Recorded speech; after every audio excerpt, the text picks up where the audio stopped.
Thank you for holding. Your call is very important. The first available KIE representative will be with you shortly.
Hello, Internet people. How you doing tonight? You doing good? I hope so. Well, thank you all for being patient here. I was already late to start because I lost track of time with some other commitments.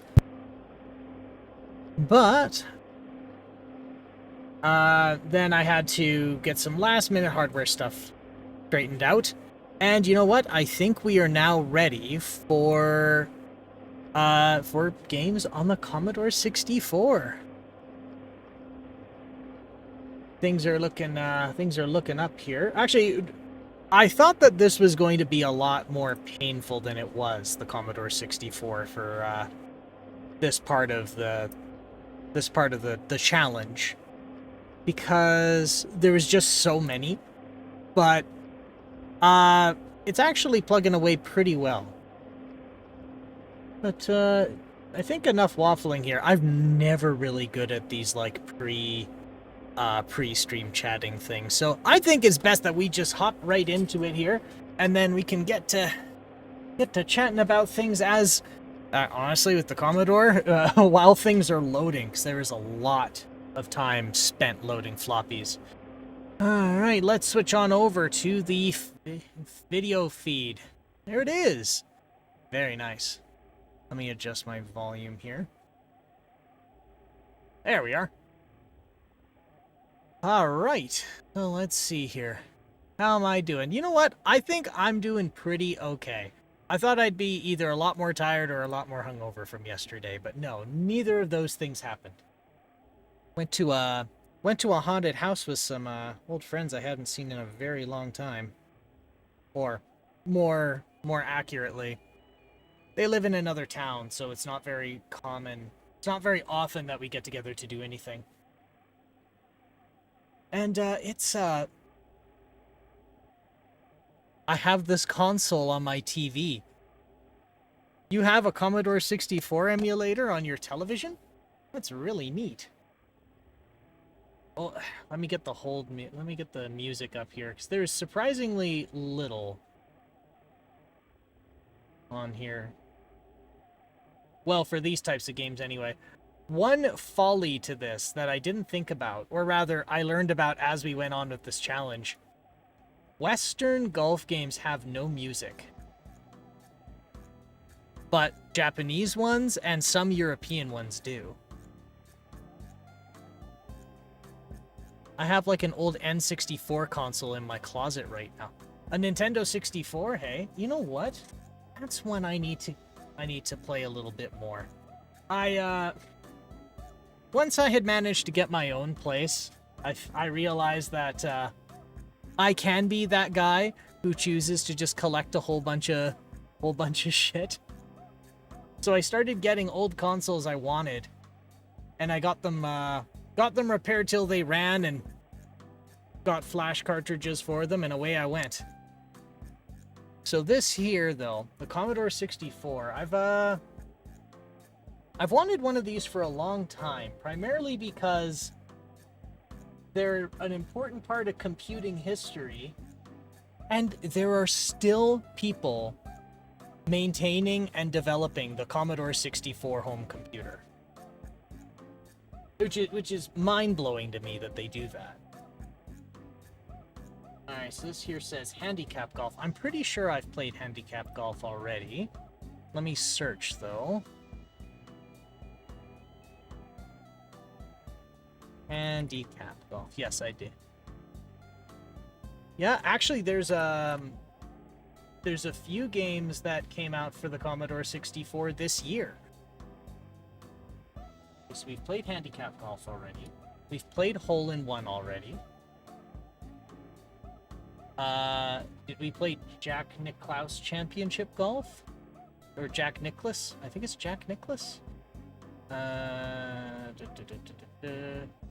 No, we have not. We played Greg Norman's. Now we're at the point where it's people's names. People I don't understand. People I don't know, I should say. Not don't understand.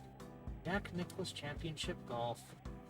Let's see. Golf Championship Courses 1989 Accolade Side A. Okay, so this must be Side B. You can still get replacement parts too, like folks are making aftermarket stuff, which is pretty cool. Actually, that's what I'm doing for a joystick right now. Somebody made an add-on board, and if you kludge your computer up a little bit, or sorry, kludge this computer up a little bit, let's see, 1989, blade, side A, this side. You can get Bluetooth support for the joystick instead of having to plug in one on the side, which is a real blessing for these machines because they're very sensitive to static. And if you accidentally shock the port, you blow a chip upstream of it, and that's a bad time. Alright, so this is side A again. Side B. Which one of these is side B? Courses. Side A. Okay, so maybe they do just only have one side. Alright, so those are our 3 discs. So select, load, star, 8-1. Alright, we'll get this loaded up. Now what I think is really gonna suck, before I joined your stream, I was playing some Modern Warfare 3 with the boys on Discord. Oh yeah. That's what that means, right? Modern Warfare 3. I've seen that thrown around a few times. Here and there. Those types of games are... I don't know. Yeah, okay, so that's good. That's good.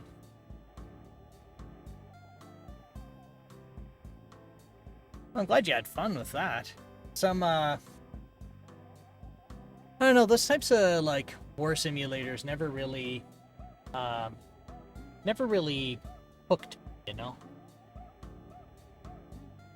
Alright, so is that oh. Oh, it's a cracked game. That's why we're getting gibberish on screen.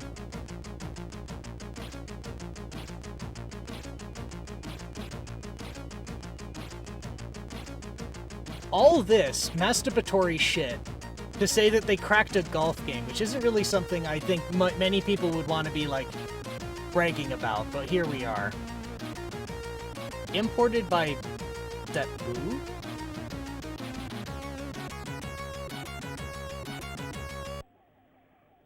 Alright. Now, did that crash or did... No, it's still loading, okay. Another crack throw. So we got a team cracking the golf game. Alright. ATC present. Oh my god. I love this. It's just so ridiculous and it's very, like, as, like, core concept. A team of like a hacker ring saying, you know what we want to pirate? Jack Nicklaus Golf. Because that's what our clientele wants.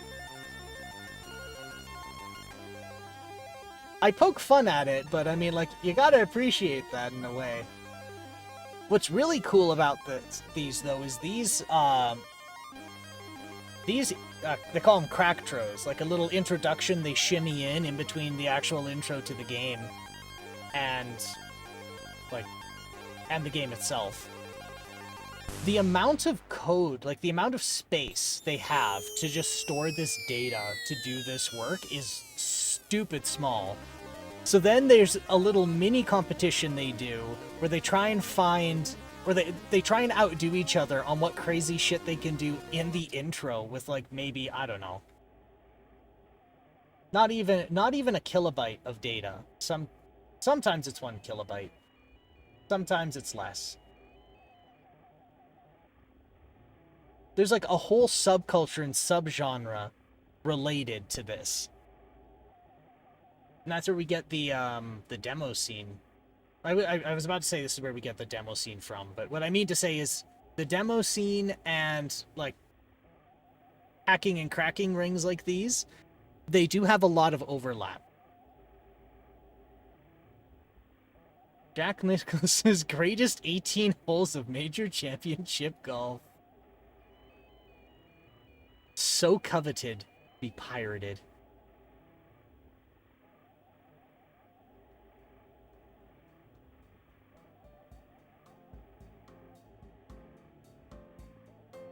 Insert course disk. Okay, so if I did this right, this should pick up and run. If I got this wrong, we have to start the whole process over again.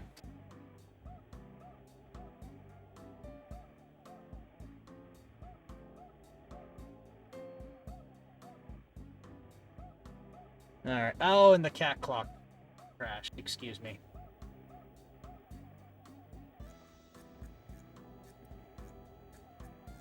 There we go. Alright, choose a course. I forgot how you get the disc in the first place. So, for the Commodore 64, the file format, if you're going to use, like, an emulator, or if, in my case, I'm using an actual Commodore 64, but I have a floppy drive emulator. So it's this small box hooked into the serial port where the old floppy drive used to be. And it takes floppy disk images. So it's like a byte-for-byte replica of what was stored on the floppy. And then in there, what I'm doing when I was muttering about the disk side A and side B was I was just trying to choose which disk image I was telling the floppy drive emulator to load. And in this case, I do actually get to say it's an emulator. The floppy drive on these is really weird. Use the joystick to move. Does the joystick work? Yes, the joystick works. My Bluetooth joystick still works. Okay, so we're gonna go with one player.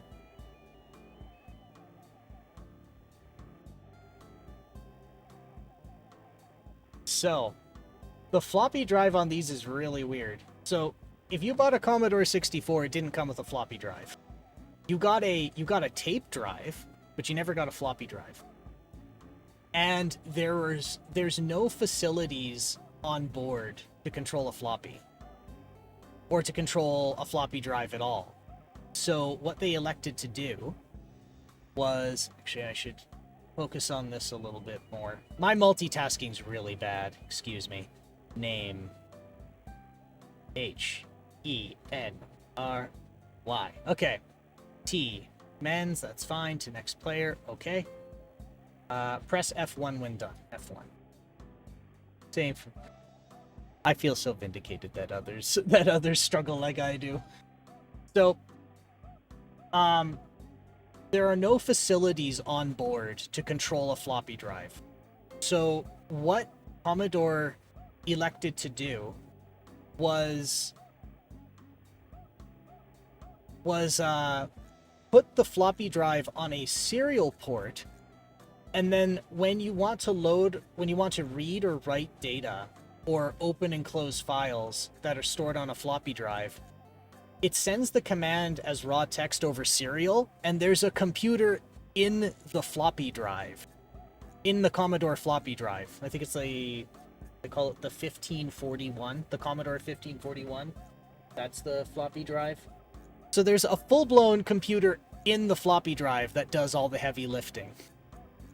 So when you buy a Commodore 64 and a floppy drive, you've actually bought two computers. Alright. Castle Pines, GC. We get to see some of the latest and greatest in golfing technology from 1988. Funnily enough, this is not the worst golf game I've seen.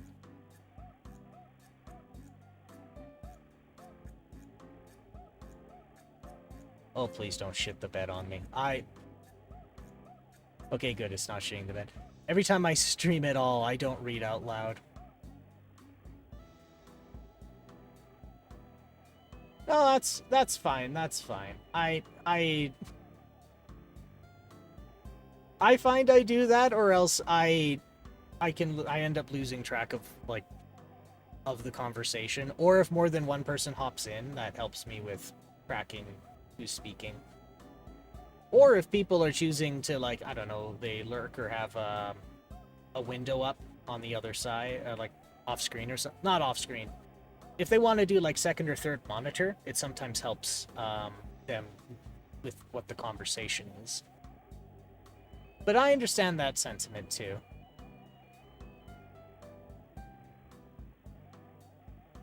It also helps because I actually have a funny story. When I started streaming for funsies like 2 years ago. I mean, I'm still doing it for funsies now. How does this work? Oh, like Mario Golf. Actually, this is really good. This kind of lines up more with, like, what you would expect from, like, an arcadey golf game, wouldn't you? Right, sorry. Back to the story.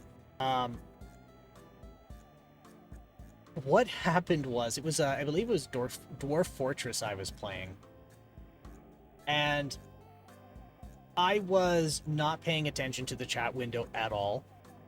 I got too focused in the game, and at the end of, like, the 2 or 3 hour play session, what I saw was that somebody had hopped in, trying to have a conversation and getting progressively angrier that I did not acknowledge they were there.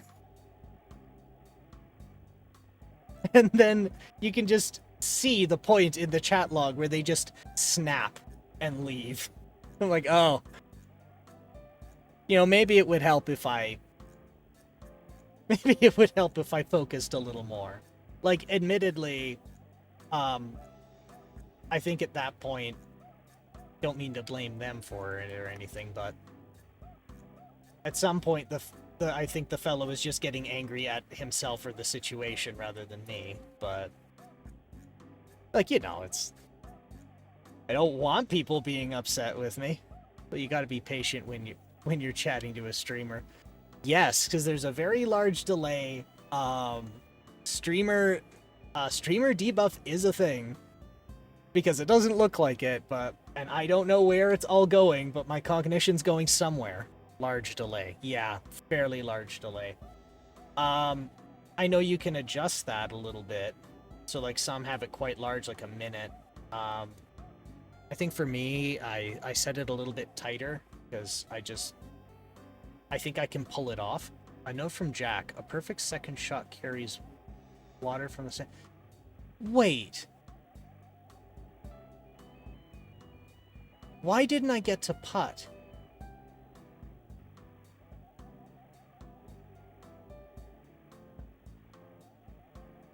Did I sink the ball from like halfway down the course? Is that what I did?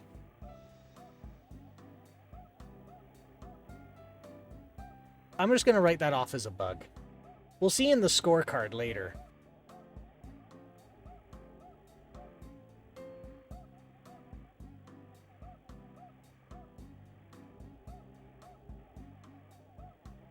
I tell you. Even though this is a rebuilt computer, these things are buggy, flaky, unstable, unreliable. Even like the disk images I'm using, they're probably corrupted because, well, that's a whole other thing about media storage and preservation. I don't know, Mike, if you're of the era of CDs, or if you're later than that. But if you backed up anything to CDs, you need to go back and rescue that data, like today, because the lifespan of a DVD is 20 years, and sorry, of CDs is 20 years, and it's been past 20 years now. So most of those, the foil that the data's etched on it's starting to deteriorate. Let's see. Wind's a little to my left. Maybe this? Distance 322 yards. I'm using my driver. Well, that's gonna be real bad. That's gonna curve hard.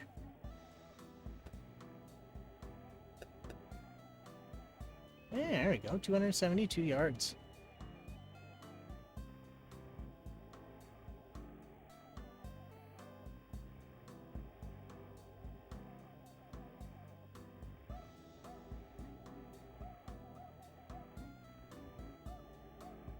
Alright.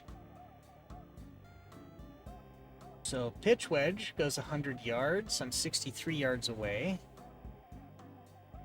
Now this gauge is interesting too. There's 1, 2, 3, 7, 8, 9. So it's broken up into tenths. But the tenths aren't even. And I think I played a port of this on another platform. I forget which one. Each of those tenths is an equal amount of power. That's the challenge. If you choose to do higher power, you lose your accuracy. I was about to crash out on someone when I was arguing with someone on Discord. They were abusing their admin powers, and I was the owner. Sometimes, like, managing larger communities like that can be difficult. That's personally, like, why I don't run a Discord server at all. Or rather, what I should say is there's, like, a private one with, like, 4 people in it, and it's just for coordinating things like want to go out for lunch. Like, I personally don't think I'd have the chops to handle the politics that come with a Discord server. But it last shot, 65 yards. Press button to continue. Okay, yeah, I'm getting my putt now, which I didn't get before. So I must have chipped it in from halfway down the course. Sorry, the hole. Yo, dude, I gotta go. Hey, no worries, but thanks for swinging by and saying hi. You have yourself a good night.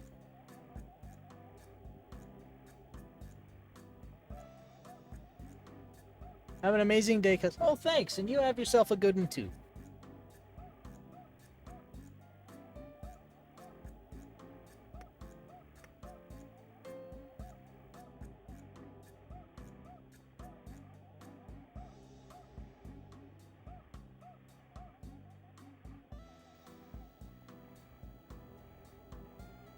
Oh my god, I did actually hit it in from across the hole on the first hole.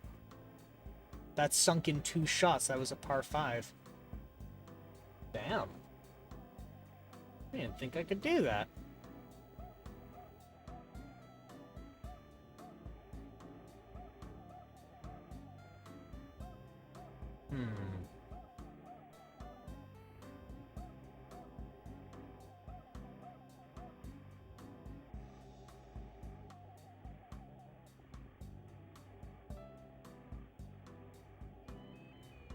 Let me see. What is a boy to do here? This is a nice one. This one brings me joy. A note from Jack. I missed Jack's note. I'll forever not know the wisdom from Jack Nicholas. I've probably asked this before, but I wonder if he's dead. I'd be kind of sad if he's dead. From everything I've heard, he seemed like a pretty okay guy. A pretty nice guy. Pretty decent fella. Alright, pros team. I've been putting off a big to-do. A big thing on my to-do list. I'm not looking forward to it.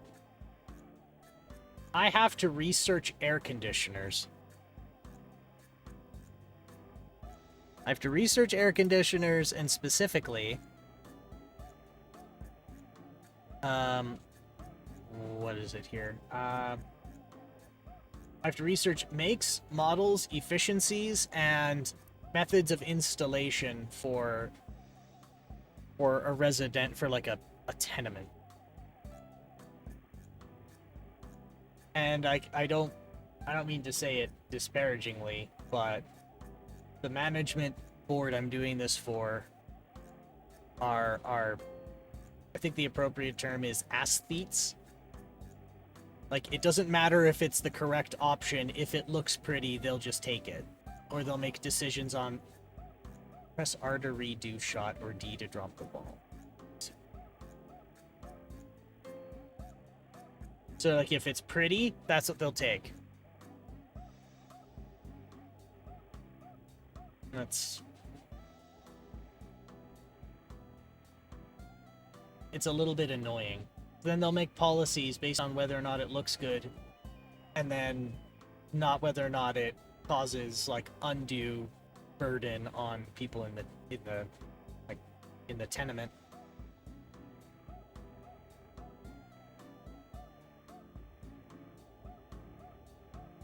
I wouldn't go so far as to call them like an HOA, but for an apartment complex, but it's close.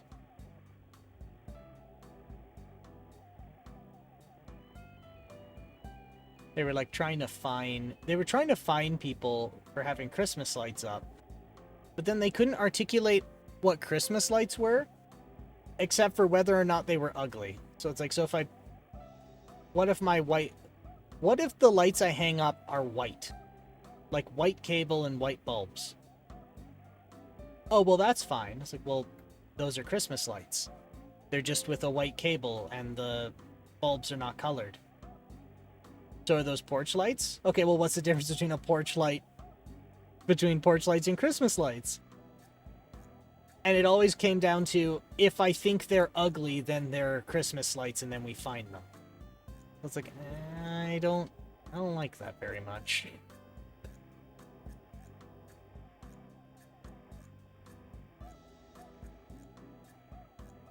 Or at least that was my opinion on it. It seemed like to me, whenever they just thought that a set of lights on a patio were ugly, they'd say they were Christmas lights, then want to ding the resident because it made the place ugly.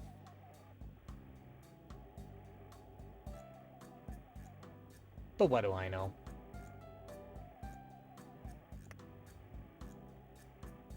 Ah, shit, I missed it.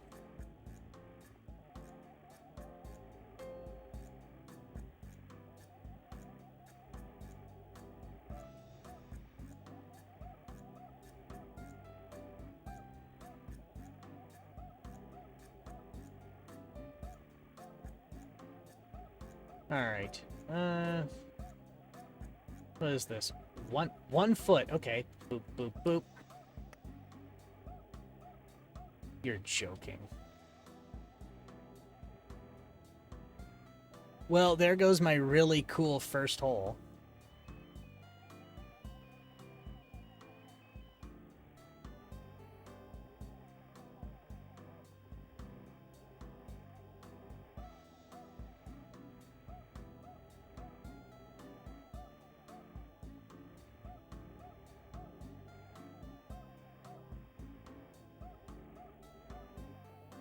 Oh, this investment in the Bluetooth adapter is one of the best I've done.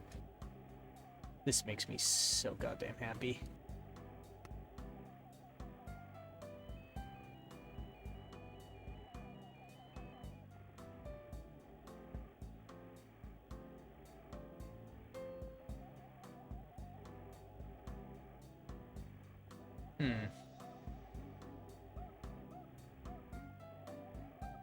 I'm still torn on which one of these is my favorite golf game so far. And I think I still really prefer 3D Golf Construction 3D Golf Construction Kit, because they managed to cram so many features into a computer that like has no business possessing those features. Like instant replay. So I did a chip in. They somehow managed to just fully implement an instant replay for crazy shots, which means that you had to have code to determine whether or not the shot was worthy of a replay, and have everything necessary to reproduce what you just did with 64 kilobytes of RAM. That's just crazy. That's just crazy to me.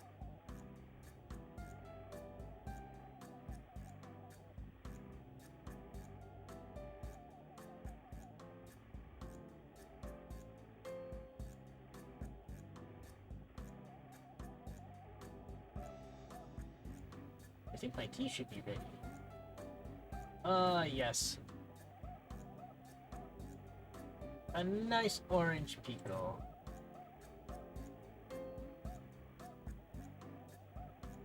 Yeah, just have a little dip of... Got some maple cream cookies. Ow, ow, ow, ow, ow. Ow. There we go. Tasty maple creams.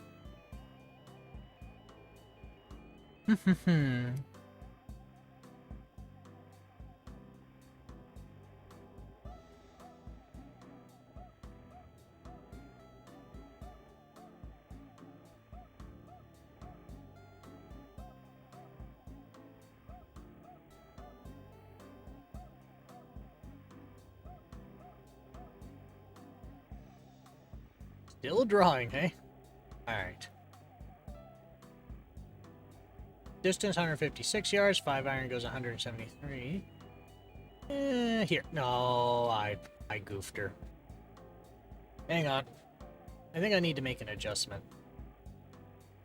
That went... Oh god, that went way too far.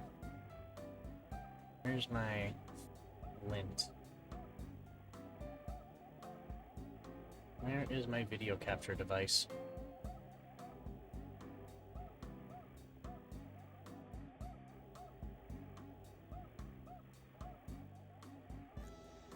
See if that's any better. Sometimes if I choose the wrong, like, video format settings, I get a notable delay of maybe, like, a fifth of a second, maybe.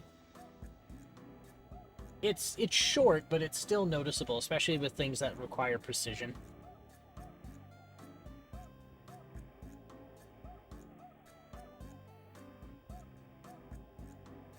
Alright.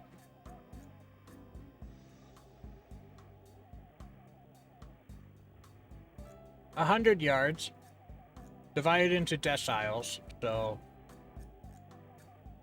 3.5. 1, 2, 3. Oh, I fucked that.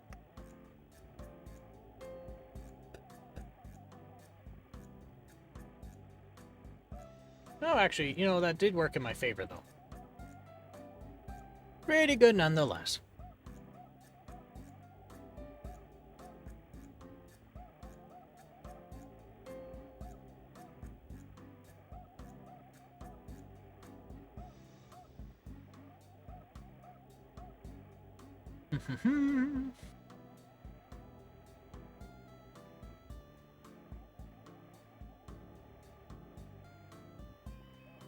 Let's see. 26 feet, 80 feet. So that means halfway 40, another halfway 20. Here. That's a little bit better.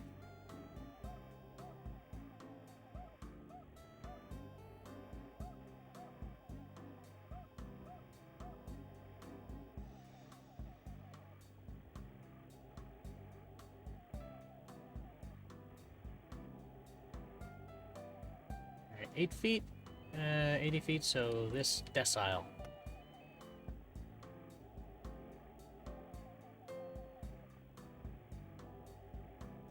And I blew right by it.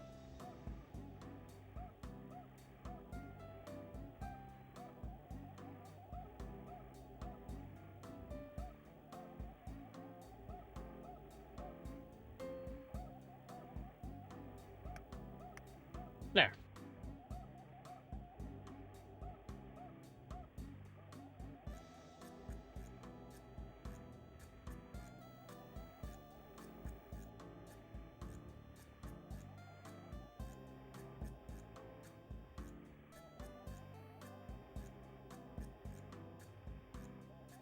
Let it load. Well, I better slow down on these maple creams, or I'm not gonna have any.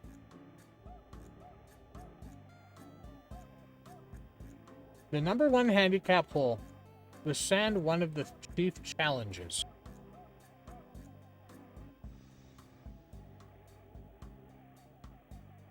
Alright, let's see.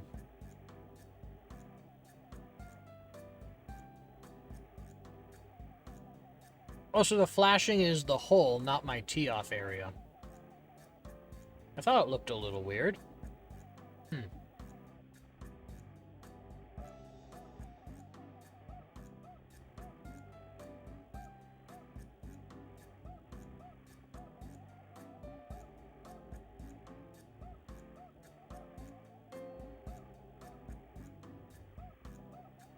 Let it load.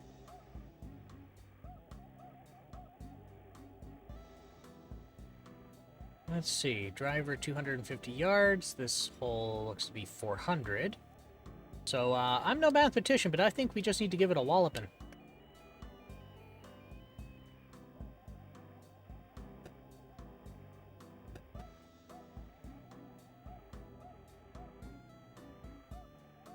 I'm pretty sure I was right. Who needs a big, fancy doctorate in theoretical mathematics? I learned that's a thing. Alright, 8 iron goes 130. This is actually 129 yards away. A little bit of wind in my way.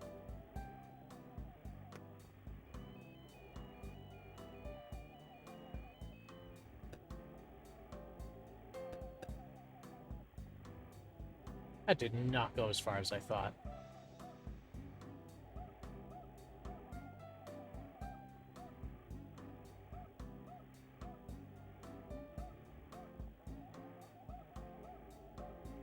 Alright, 9 yards, and this goes 100?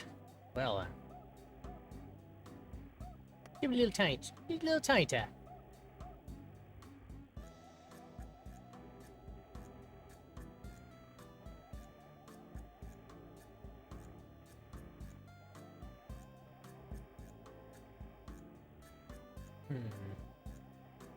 Alright, 12 feet. This goes 80 feet.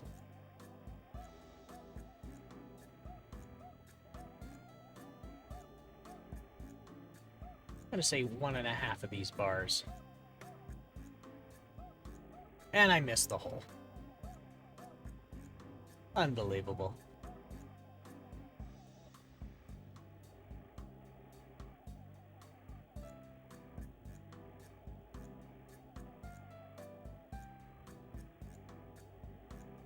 Hmm. 4 feet? Alright. Let's go halfway then. Yeah. So I'm trying to figure out the trees. How are the trees done?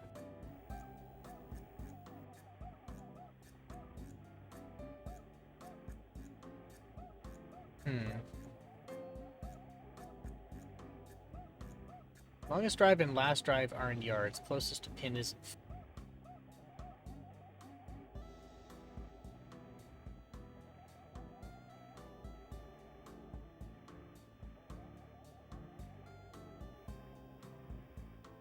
The sneakiest hole on the front 9. Watch out for fairway trap. You know, like landmines. And bear traps. And claymores. You never know when some guy puts a claymore in a tree. The groundskeeper's getting sick of your shit.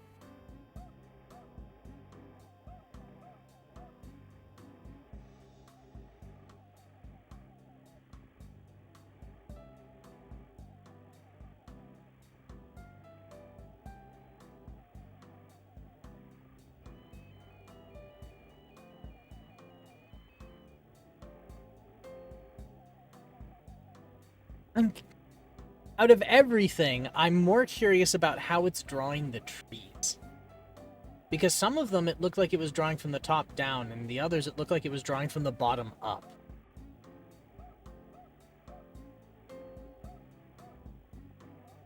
Let me see.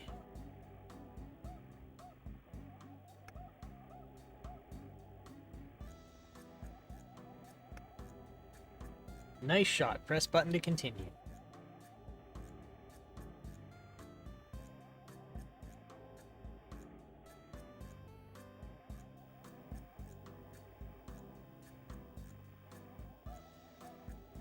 I did a hole-in-one?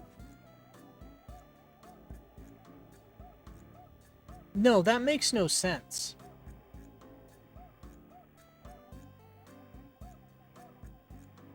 No, I think it's bugging out. There's no way I got a hole-in-one. There's no way I can drive that distance in this game.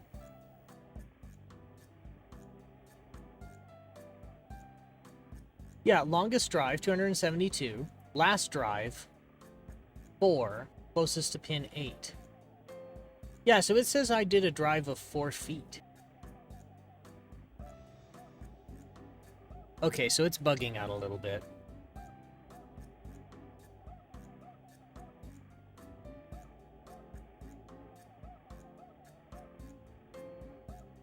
Well, that's unfortunate. Thought I was doing a good job. The pot bunker guarding the green can add to your score. Well, I'd assume things that make it more difficult would make you achieve less.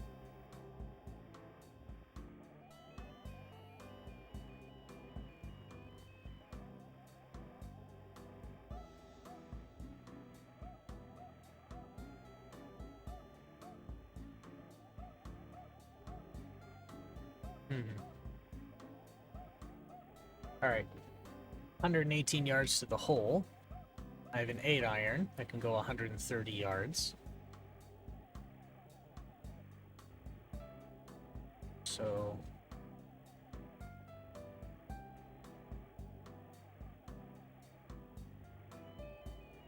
So halfway is probably 65.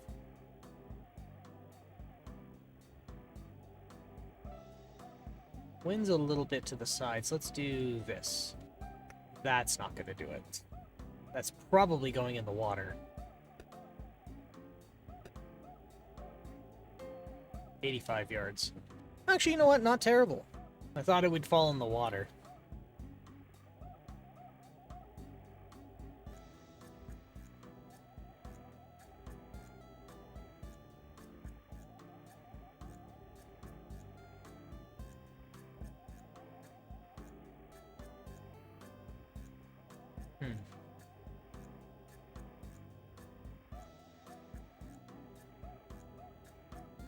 let's see, 100 yards. This goes 32, so 1, 2, 3. Yeah. Just like that.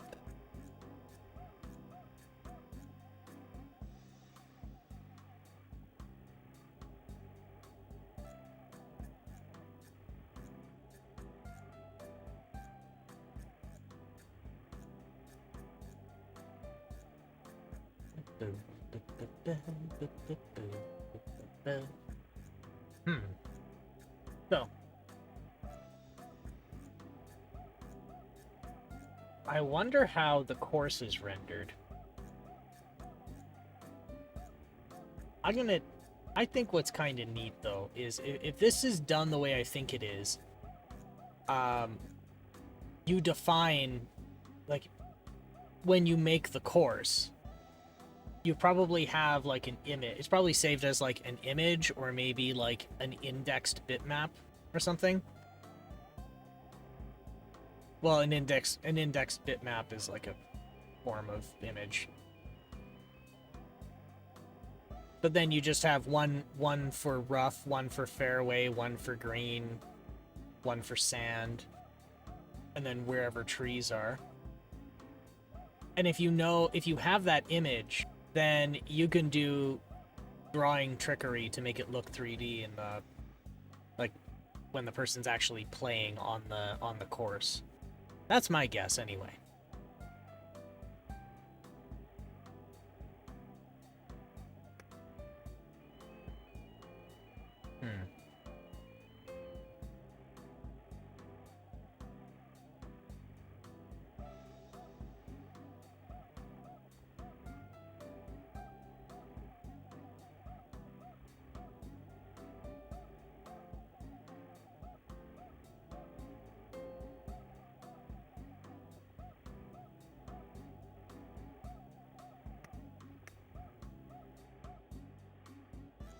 Be a bit deep of my cookie.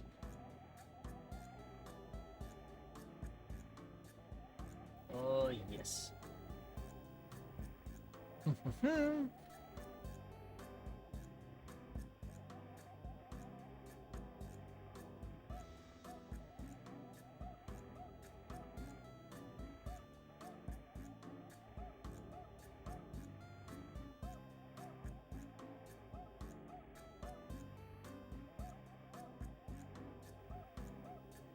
The most demanding par 5 on the course. Well, let's hope it bugs out and gives me a hole-in-one like last time.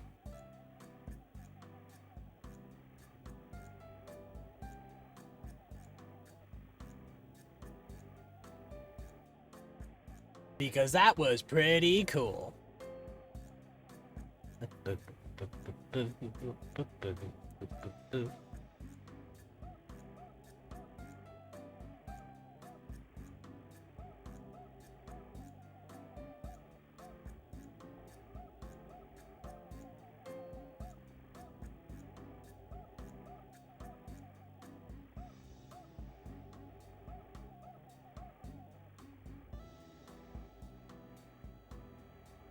All right, 481 yards.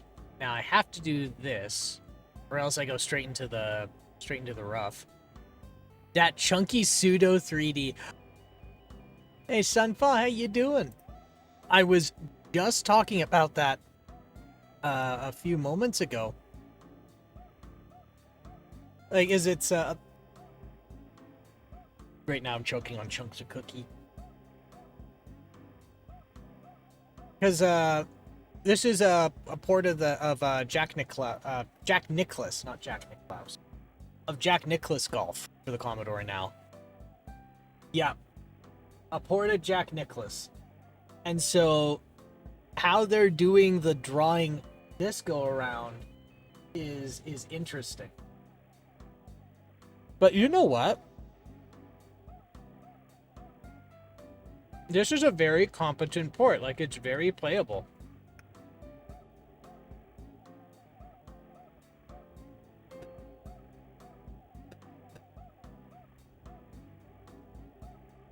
Now it has bugged out, and it has mistaken me for holing a ball. It bugged out and gave me a hole-in-one, and then it bugged out and gave me an albatross.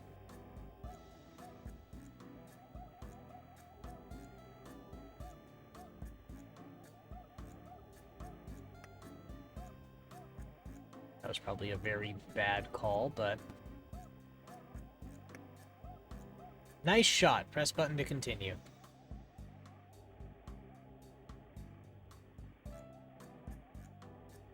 It did it again. Yeah, it gave me an albatross again.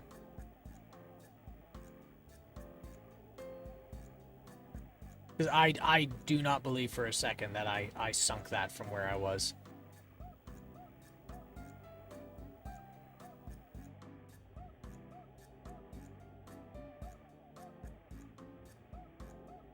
I wonder if that's a side effect of crunching. That might be what it is. Might be a side effect of crunching. So this is a cracked disc. And so if I was a cracking ring and I wanted to compress this game, what would I do?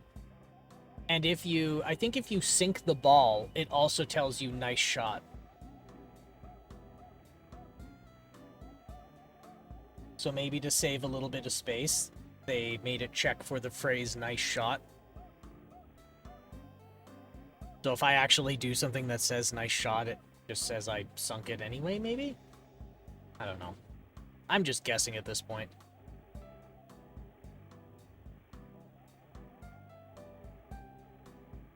So I was opining that how it's doing the pseudo 3D is that what I see on screen right now on the map is the actual, like, course information, like the course data, and then it's using pseudo 3D based on the information it's showing me here right now. That was my guess.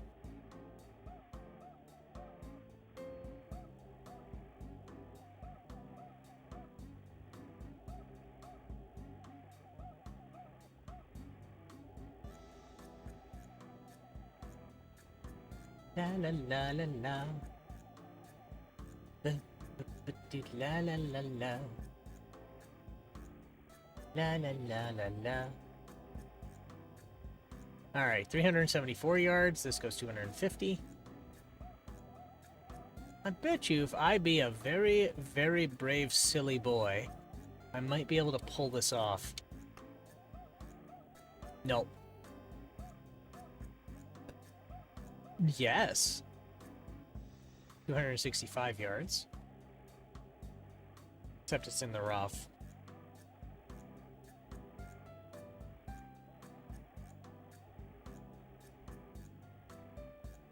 Let's see. I just have to get around a tree. I still think it's interesting how it draws the trees from the bottom up.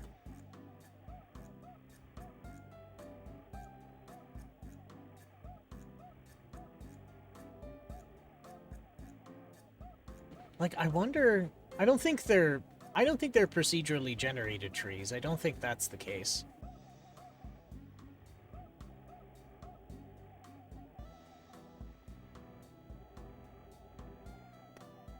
Or maybe they are based on the size?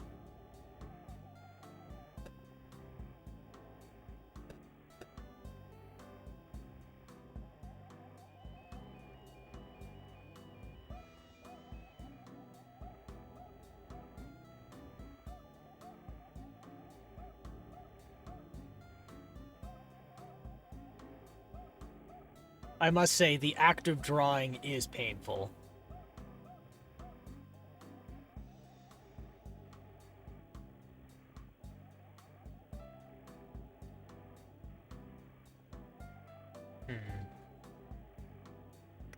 Boop. Damn it.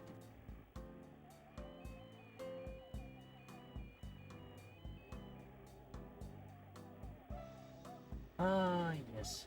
More maple creams. Maple cream cookie. I still think they're nothing compared to fruit creams.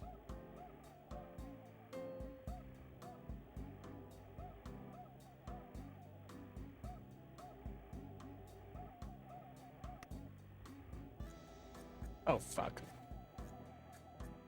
I'm distracted by the deliciousness of cookies.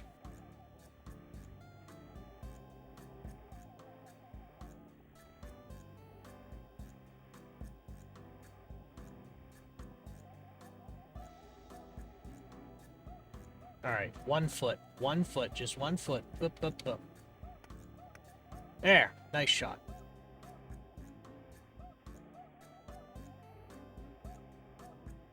I think it may be drawing the trees from the bottom up because they have different trunk heights. Oh, and then it determines when to cap the tree. Maybe it determines like when to put the cap on the tree by how close it is? Could that maybe be it?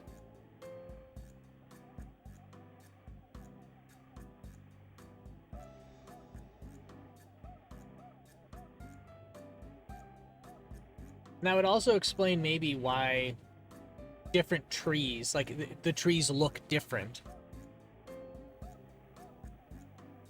Well, shit, maybe the trees are procedurally generated. A long second shot. Oh, I missed that. I forever missed what Jack Nicklaus said.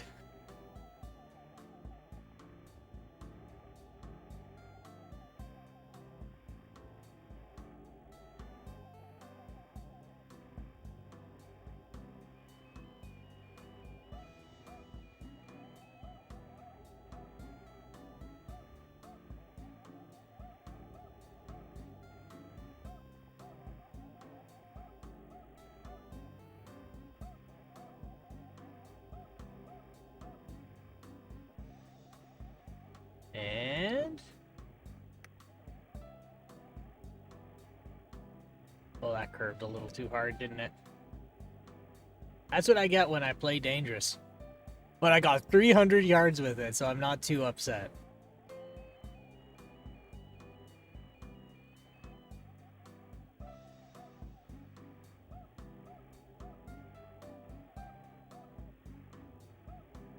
Oh shit, there's a tree right there. You know what? I'm just gonna send her. What's the worst that's gonna happen? Gonna go. Shh.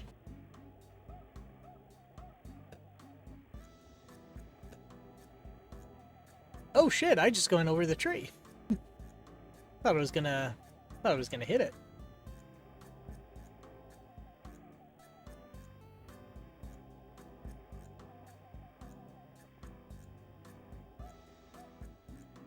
All right.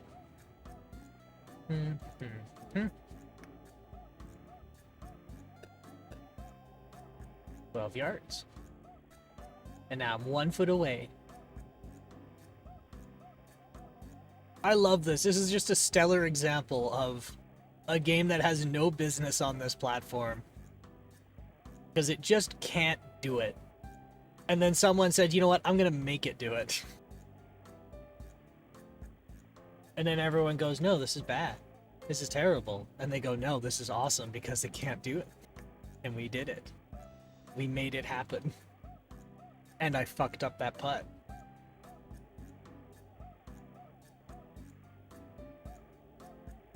Be not impressed with how well the bear rides the bicycle, but be impressed that it does it at all.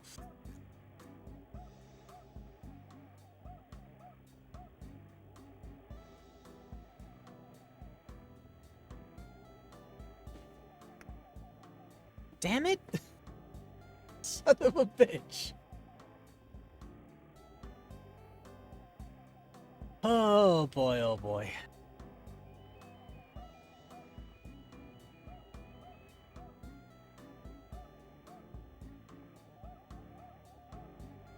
Okay. But. Thank you. So I went to a haunted house yesterday. And, I think I've come to the realization that, I thought I'd be, well, I say that I'm kind of a weenie. Because I don't do scary stuff that often. But for some reason, when it comes to something like a haunted house, that stuff doesn't bother me. Because then I end up being too interested in the special effects they do. Or the animatronics.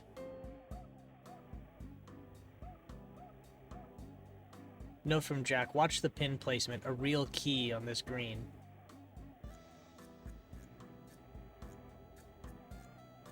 So, alright, let's see. So I'm probably, 172 yards. So there's one effect, I've seen it, this is probably the second time I've seen this effect done.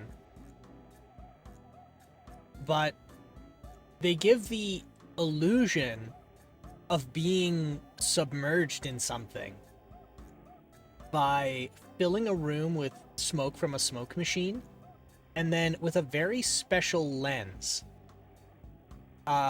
They'll spread a laser beam only horizontally. So they'll level the beam, and then they spread it only horizontally and blocks spread vertically.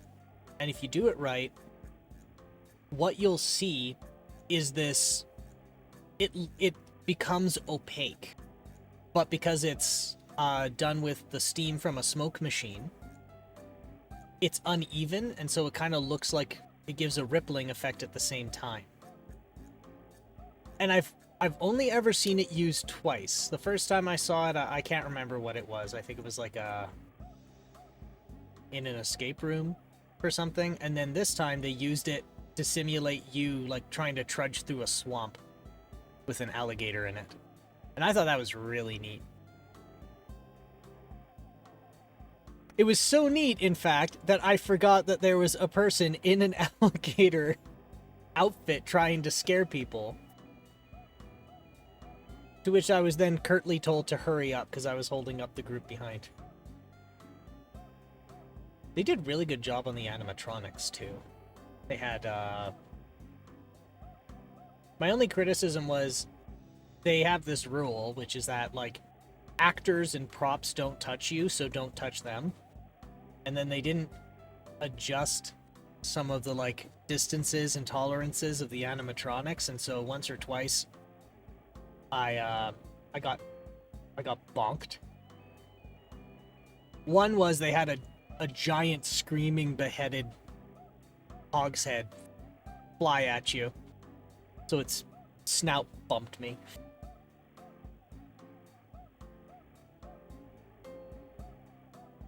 Why did it point me here? I don't understand.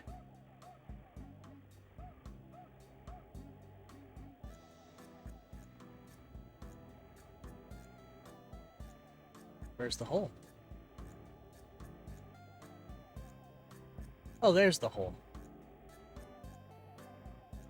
I didn't see it for a minute there.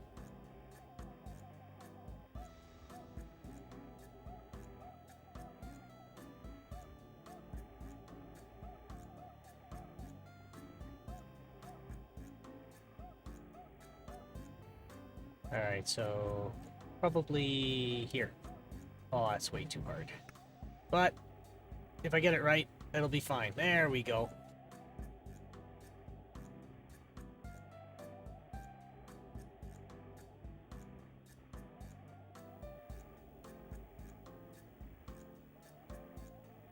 Alright, 12th hole.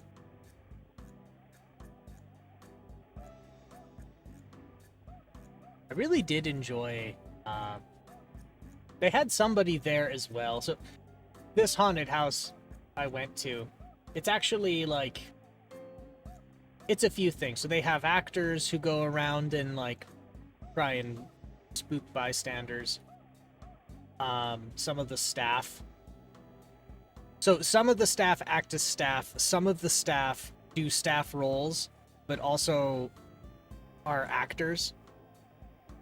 And so what they do, this group who runs this particular haunted house does, is they run 3 separate ones, and then they have an outdoor lounge that's supposed to look like an abandoned campground.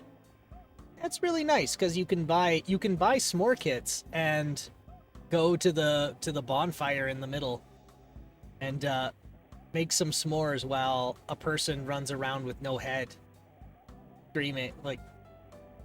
screaming out of a tube.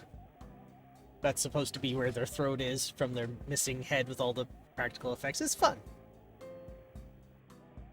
But yeah, they actually got somebody to make themed cocktails there. Mine wasn't great, but it was cute that they did it. Sounds like a wholesome family outing. It is a wholesome family outing. The amount of parents I saw carry out children that were screaming was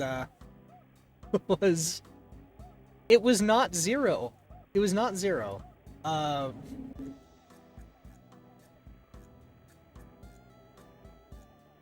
We had a good meal to begin with, like to start with, but to get into the event, they do it in timed windows, and then there's a line, and they do some like preliminary screening, like, did you bring a gun, or like, are you in possession of brass knuckles, or has this man been told not to come back because he punched the lady dressed as a creepy kid last year? And I was sitting there for like 30 minutes in this line thinking like, somebody better not scare me, because I've had like 3 beers and I did not get a chance. Did not get a chance to hit the washroom beforehand. I do not have myself put together. Are you, or have you ever been a member of the Communist Party? No, I have not.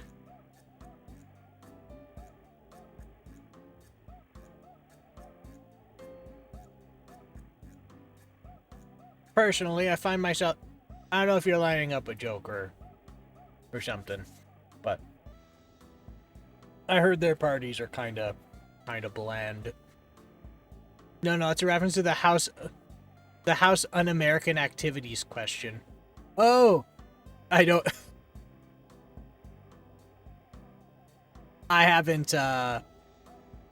So I'm sorry. That reference just flew right over my head. I completely missed that one. That's my bad. Sorry.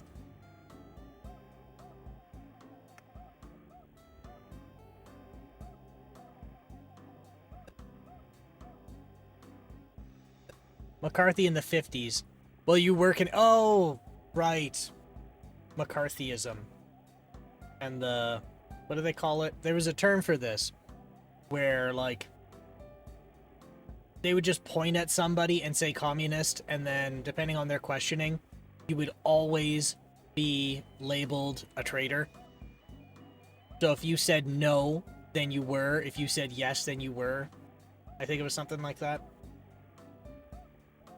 But it was like a...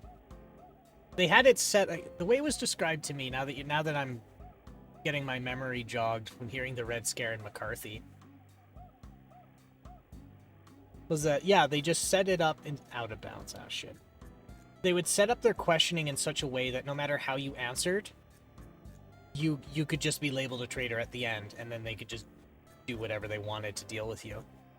I know about that much about it. Oh, and that everyone was scared of communists. Did you see the stuff about WordPress and WP Engine? This ties in, I promise. You know what?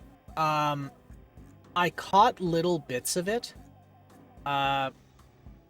This week I really hadn't been up on much of anything, but I have been hearing about WordPress and WP Engine and how it's come to a head where they're claiming code theft or like misappropriation of community-driven code in a private venture, I think.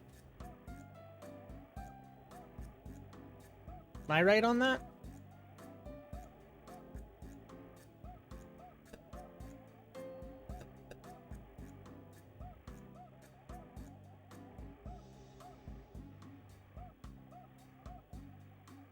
Yeah, so suddenly the login for WordPress requires you to check a box to say you are not involved with WordPress engine. And someone took a photo of that and added another checkbox to the McCarthy question. That was the gag. Oh, okay. Like, I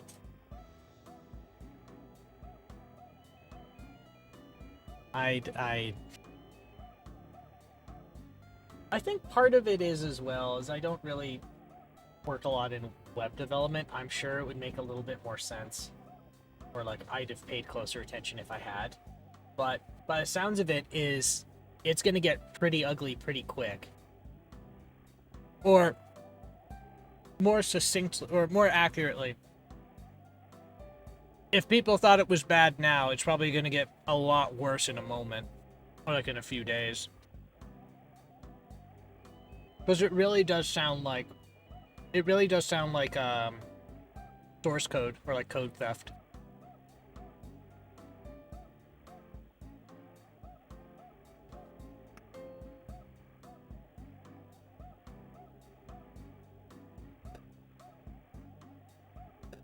I am not a member of the Communist Party.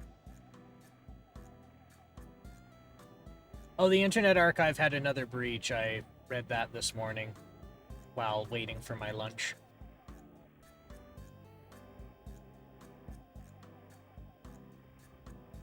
So after they cleaned up and tried to bring themselves back up earlier. I don't either, but I read a bit about Mastodon via gamedev.mastodon.place. And so I occasionally get ancillary current shit in tech bits. That's how I found out about the Windows kernel update crash thing a few weeks ago from CrowdStrike. CrowdStrike. There was one for there's a kernel crash bug. And then a few months back, there was a very popular antivirus product that had kernel level access, and it would do like analysis of data in transit, like in and out of the kernel, and take actions then. Yeah, that one. I think that was CrowdStrike. Yep. So that one causing Windows machines to crash.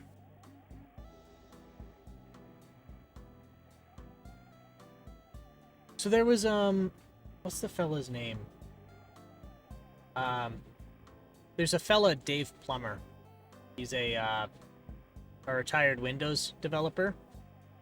He has a video describing in further detail like what happened and why it happened from the perspective of Windows. Like what happened to Windows to cause that to happen.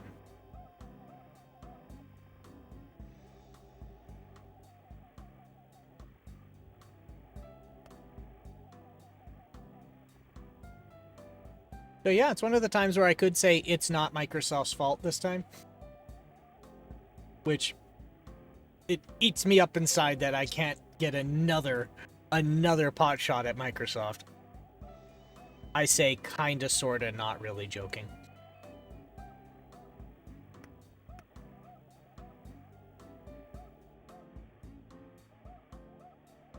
But it sounds like now there's gonna be plans to... Okay, sorry, I say plans to. I've heard rumblings that Microsoft is planning a new way to do this type of stuff. Except for the part where they allow people to tie into their closed source kernel at that level. Yeah. Well, the problem with getting into Ring 0 is that... So in their case, they call that Ring 0. When you're like hooked in with the kernel and have the same level of access the kernel does. If you're in Ring 0 and you don't handle your code correctly and you cause an exception, the whole thing goes down. And that's a risk you have to take and you're supposed to mitigate when you choose to do your work in Ring 0. The problem is, depending on what it does, when it hooks in, and what it's supposed to look at, you know, you could render a system so inoperable you can't even investigate what happened. Especially if you were BitLockered. If you were BitLockered, you're screwed.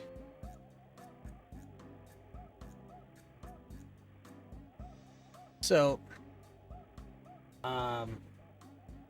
so now it's...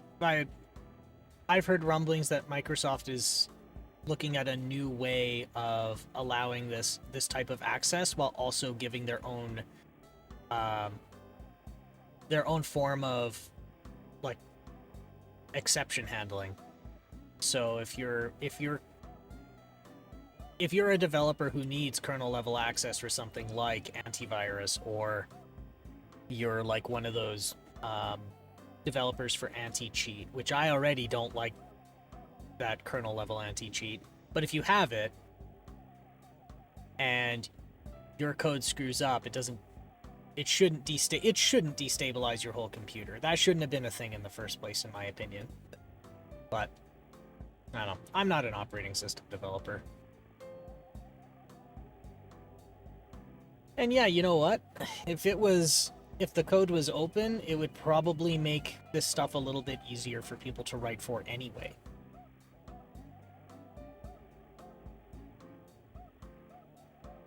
Because if it's closed source and you have to write something that has to be in ring 0, how do you know that what's expected is what's expected based on what's in the documentation is actually what it does until it doesn't do it?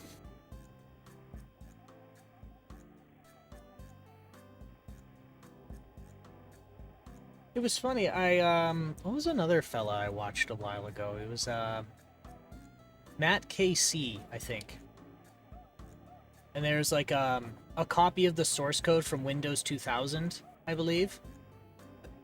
And in that code is comments for like changes to the operating system's behavior to like accommodate Lego Island.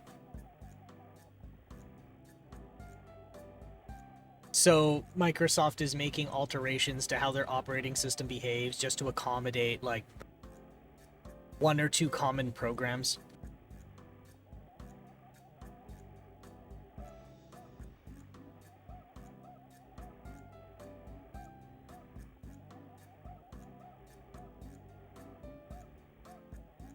Like, if you can't see what it's supposed to do, you just have to inherently trust what the developer says. There's 2 things about that. One, you have to assume that what they're saying is correct and expected. Which, I don't know.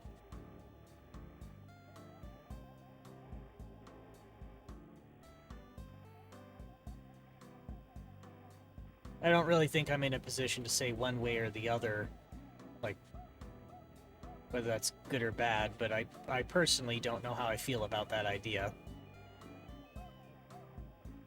But at the same time, I can't think of an alternative. I mean, for Microsoft anyway.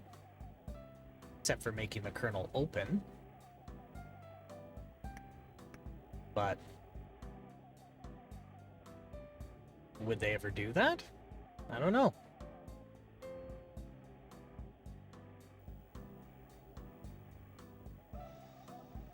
It would have to be a big shift in the business model. Because I mean, okay, well, maybe it's not that hard to change the business model, because if Microsoft is moving more towards subscription services, like cloud services, like OneDrive and Office 365 with a web interface on it, and you can pay a monthly subscription for Windows 10. Actually, if you're an enterprise customer, you can do that monthly subscription thing for Windows 10. Like, one of the license tiers you can get for an employee in Office 365 includes a license to Windows 10 Enterprise.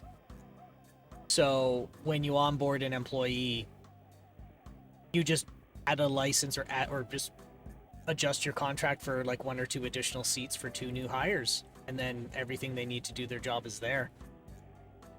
So they have that degree of licensing.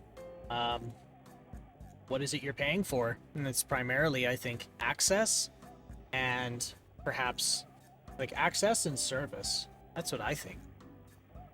So if you're paying for access and service, and perhaps the like labor involved,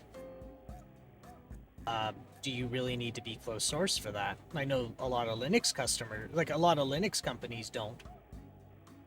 Like Red Hat's big thing is they really don't need to be. Okay, I should walk back Red Hat because they've changed their licensing recently.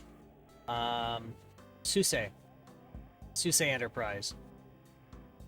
So SUSE Enterprise, you don't really pay for the operating system. You pay for like routine security.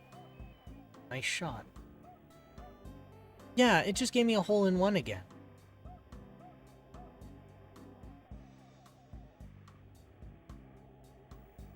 Yeah, it just gave me a hole-in-one on a par 5. I mean, take it where you can. Yeah, I'll take it. I'll take it in great confusion.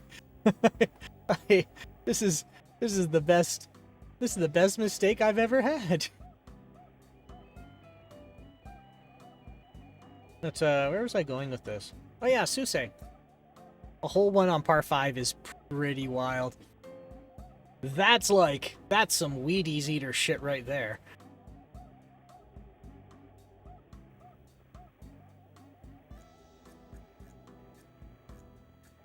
Alright, a definite birdie hole. Alright.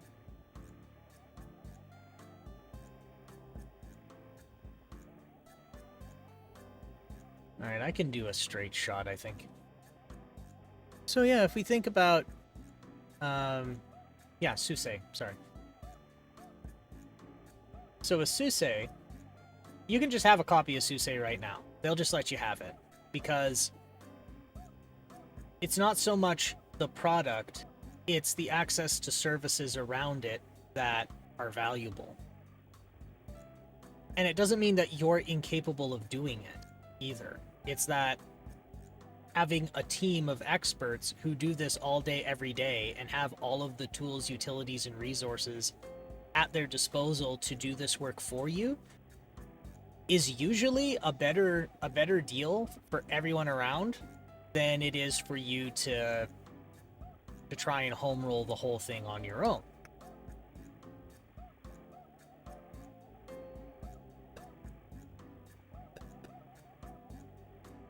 So paying, I don't know, $1,000 a month to have a SUSE Enterprise license, which means that you get routine security updates from SUSE because they pay a team of researchers and developers to do this maintenance and check code for vulnerabilities and create patches for it. Like, that's all there for you. So it's like, is it really SUSE that people want to pay for? Or is it the teams like that? And I'd say people who need that would probably... I shot 48 yards, would probably pay for the security instead. Or like probably pay for the services and support surrounding it.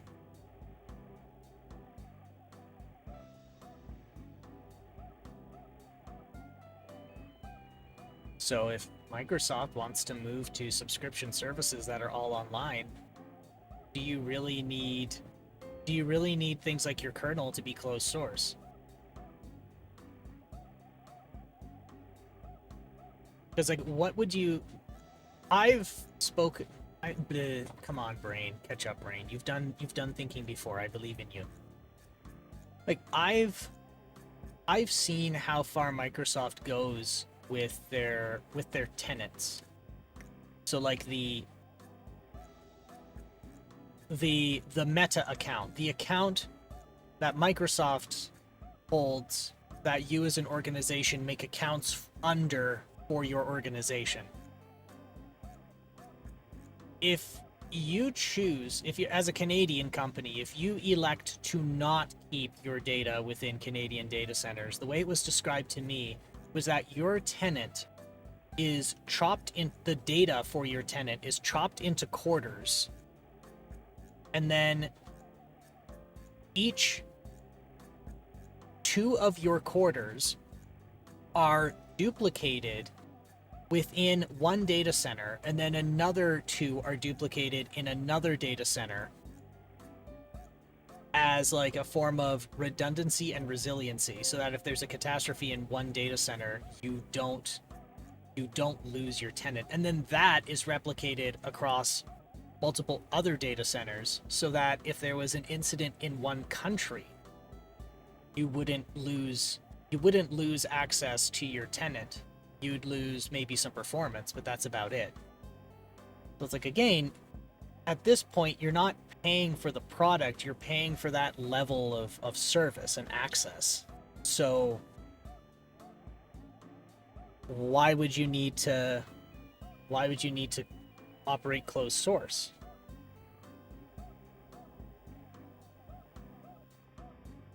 Like, sure, you could have the source code and do it yourself, but you don't have that level of protection at all. And I don't think any one person could. At that point, I don't even think a single government could.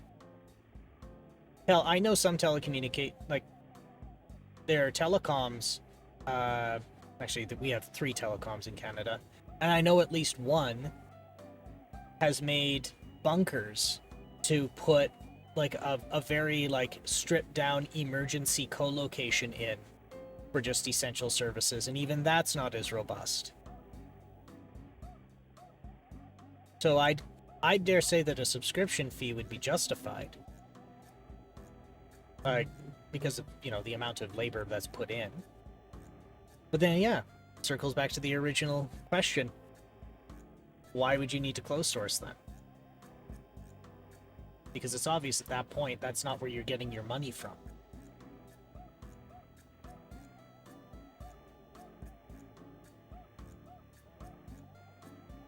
Alright, let's see. 182 yards, a 4-iron goes 185. Bit of a strong wind, so we'll give it a walloping.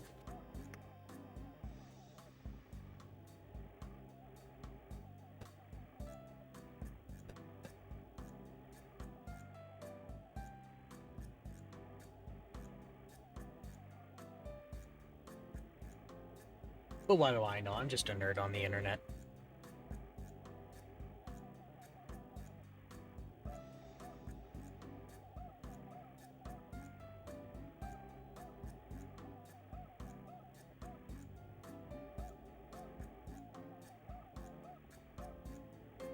Okay, so a little over half, huh? That should do.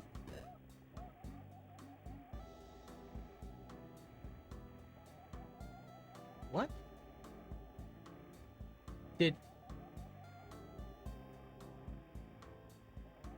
Oh.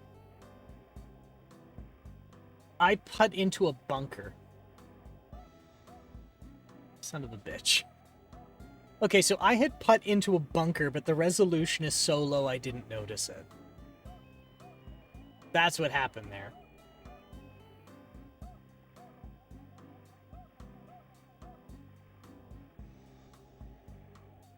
Alright, let's see.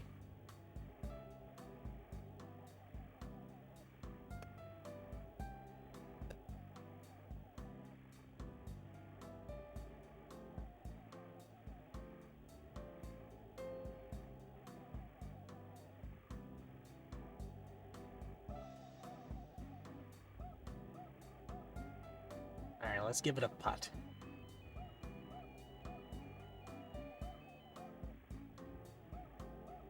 $11 There we go. Gonna update.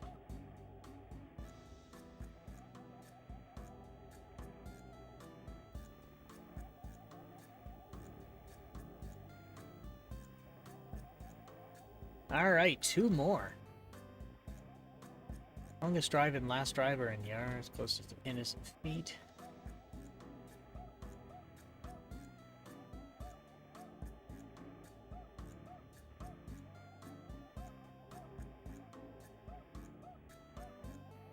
And now for my favorite cookies, the fruit cremes. I love these. They have a little... They have just a delightful fake artificial jam in the middle.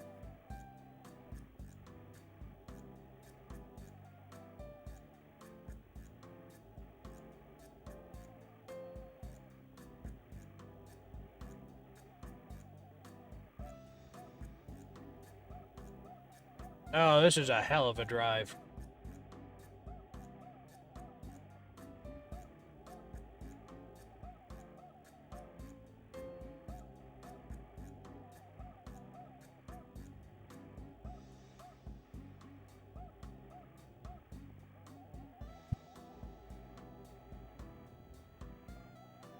Look at it draw. I wonder how much of my round of golf in this game has been spent waiting for it to draw.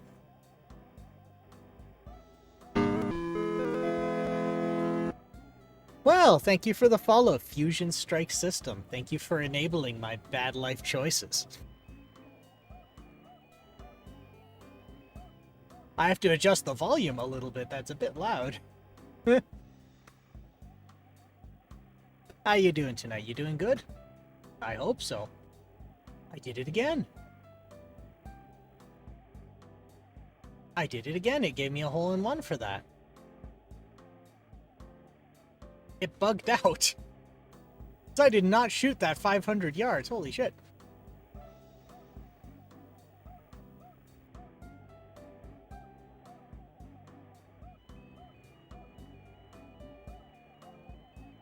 I'll take it though. I can just lie. I'll just lie and say that I'm just that good at Vigi game golf, right? Right? You guys will vouch for me, won't you?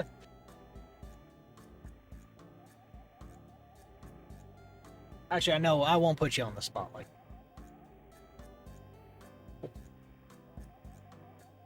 Have a little bit of a munch on a fruit cream cookie.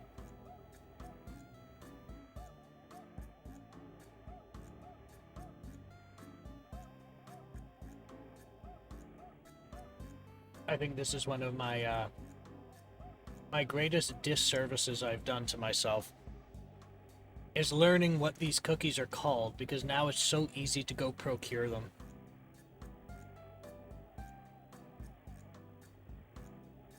Just go pick them up every single time I go to the store now. All I know is that when I was a wee lad, I just called them those cookies with the sandwich cookies with the jam in the middle.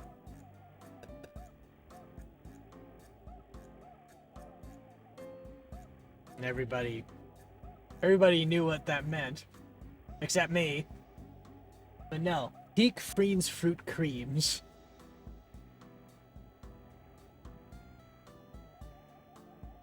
All right, 146 yards. 155, so we're gonna... Oh. Yeah, that weird gauge does come back to bite you sometimes.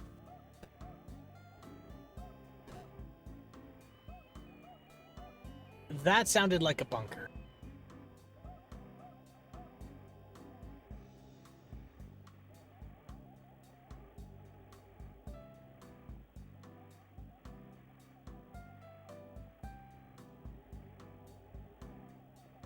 There we go. Let's see, 12 yards. That should do. Boop. Now we went 7. But that'll do well enough, I think.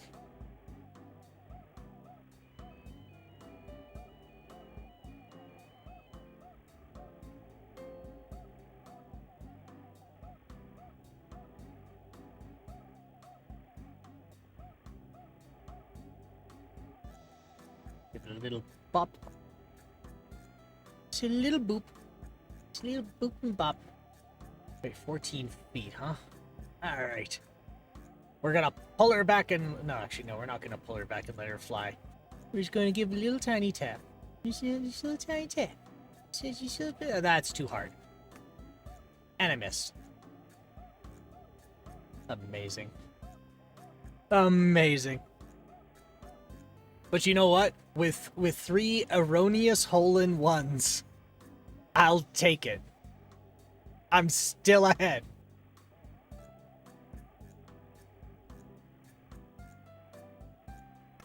Boop.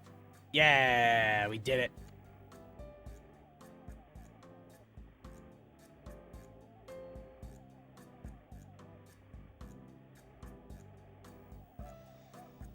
All right. We got 4 under par.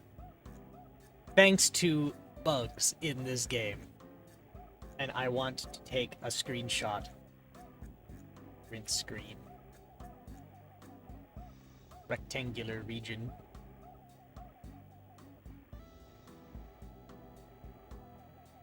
There. It is in the clipboard. That was Jack Nicklaus.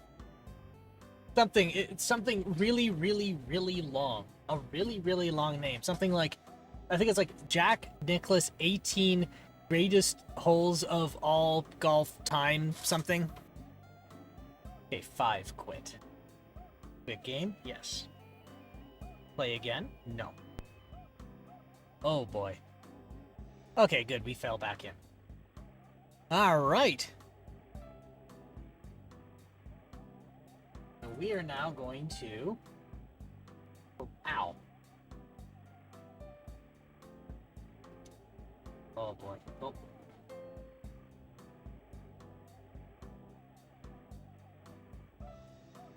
There's Jack Nicklaus Championship Golf, Jack Nicklaus Golf, and Jack Nicklaus Greatest 18 Holes of Major Championship Golf, which is also what the title said. So it looks like disc 1 of 5. You know what? No, okay, no, I think this is the same thing. Yeah, I think it's the same game. Okay, Leaderboard Golf Executive Edition. Alright, let's pull up Leaderboard Golf Executive Edition. Let's pull up the notes here. Leaderboard Golf Executive Edition.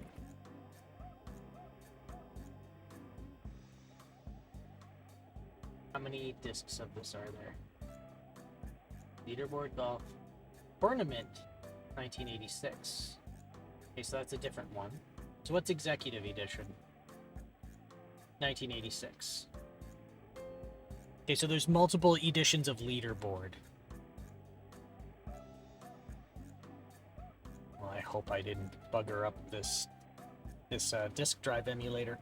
I went to go, like, hold on to this thing to touch the controls on it, and I shocked it really bad. It was one of those shocks where, like, you feel it go up your finger.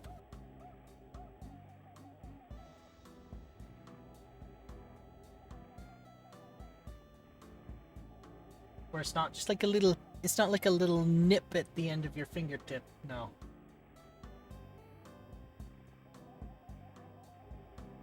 Maybe there's a power issue I don't know about. That's very believable, actually, knowing my craftsmanship.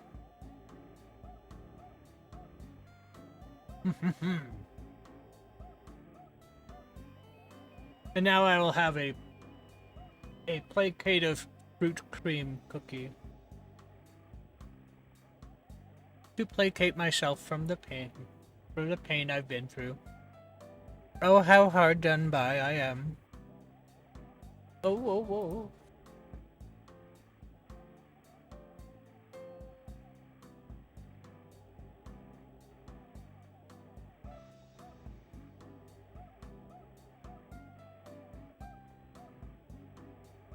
I'll let that load for a little while.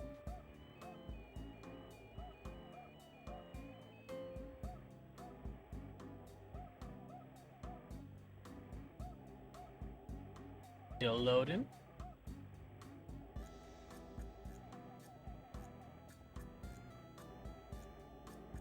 Is it actually going to finish loading? Yeah, and this is the other one too, right? Is oh yeah, track 8. Okay, so it is changing tracks on the disk drive. This is the other interesting bit, is there's so many different ways you can do the load, right?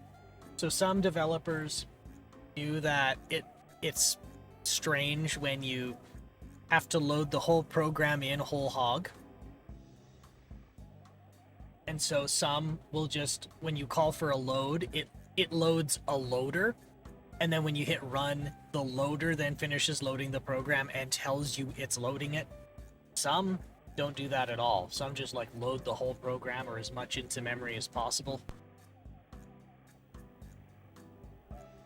Oh yeah, here we are, leaderboard golf. Now I don't think I played leaderboard yet. C64, H, and Golf Master. No, we've not played any of the leaderboard on the Commodore. For some reason I thought we had, but based on my list here, we haven't. So, alright, number of players, 1.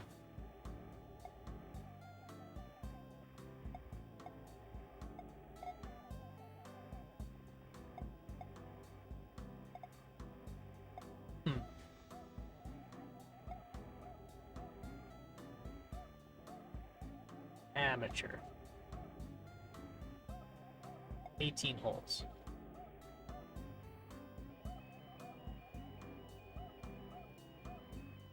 This is the shit I live for.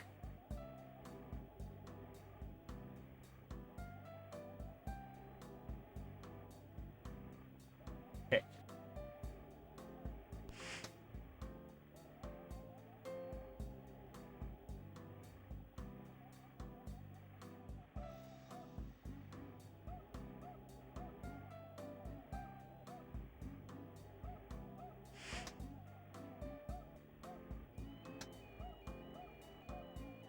Right, and in this one, it doesn't pre-select my club for me, so I have to choose 3, 4, 5, 6, 7, 8, 9, pitch wedge.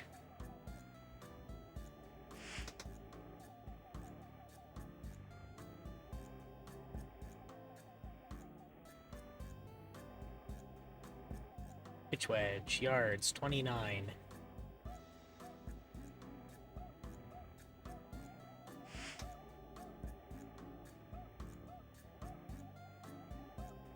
Very nice.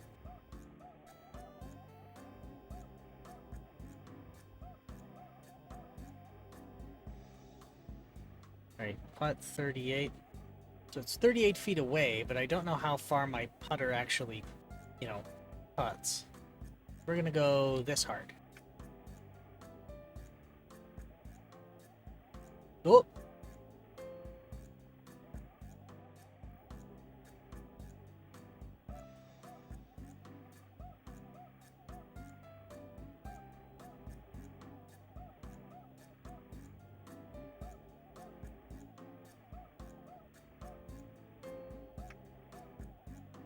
Oh, skipped out again.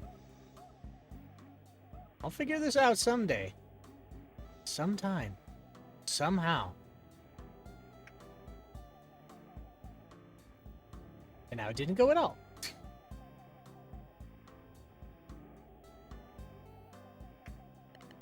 There.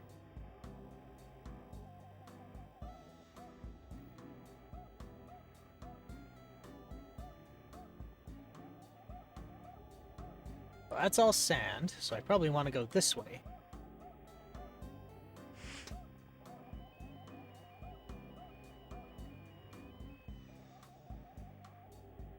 I'm in the rough.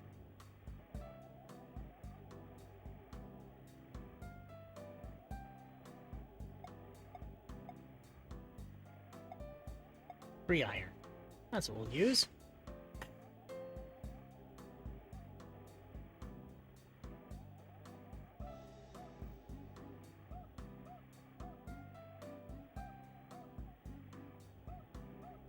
Let's see. 3 iron, yard 78. Go with 9 iron. A 9 iron should do.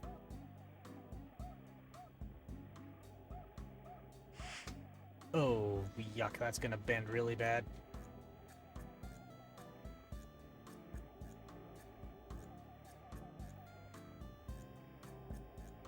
I learned during the very first like, the very first installments of this challenge, that there is, in fact, a line of arcade machines that are just an Amiga 500 or an Amiga 1200 stuffed into an arcade cabinet. It's called the Arcadia. So you can play quite a few Arcadia games on the Amiga if you wanted to. And one of those Arcadia games is a port of this, like, of this game.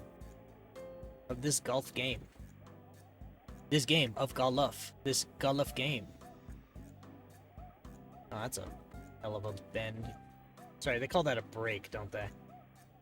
A hell of a break. Boop! Ah, shit.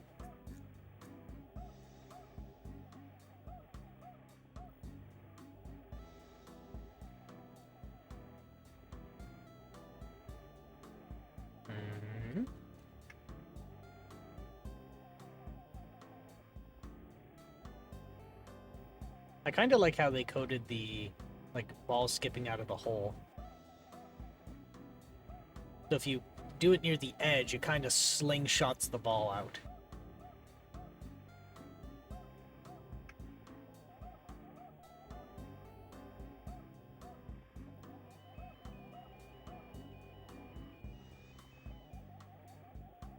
Boop.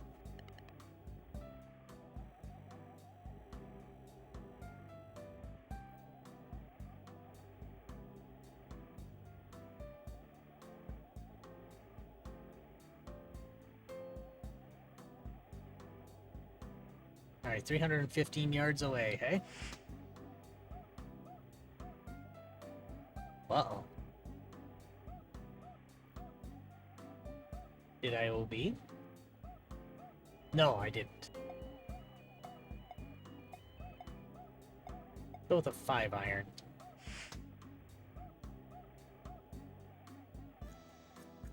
Oh, that was way too far. Oh, I goofed her.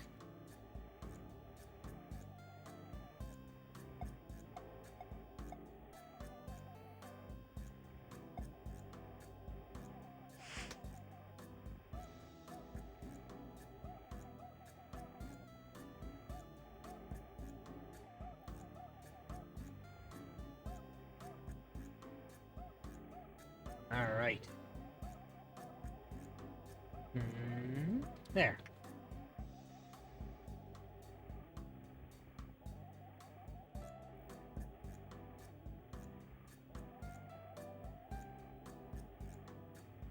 Boop.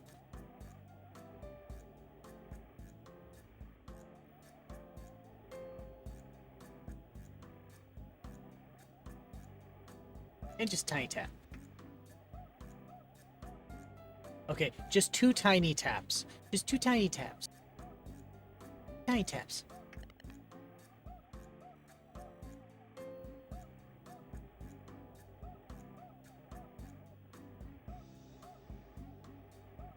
Where's the hole?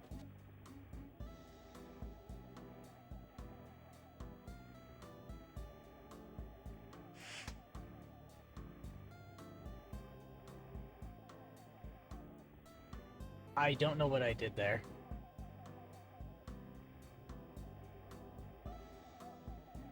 Oh, there's the hole. I think some data's missing. I'm fairly sure some course data's missing.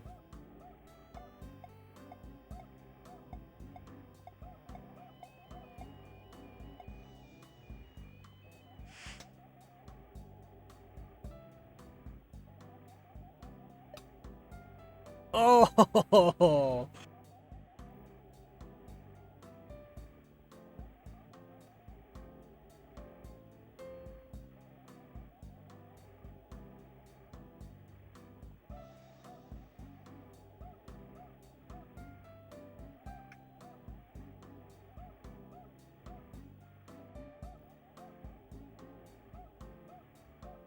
Alright. Give it a bop. Do a bop. There. Very nice. 1, 2, 3, 4. They're starting to pick up steam now.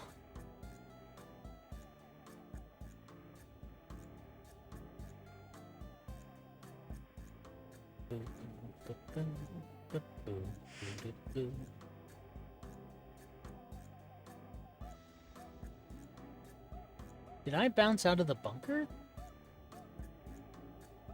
Well, shit, I did. Okay, so that's not missing course data. It's that the green and the fairway are the same color.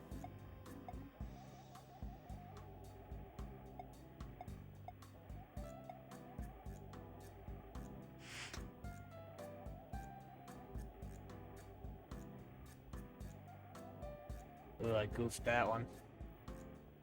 That's fine, though. I'll get it back.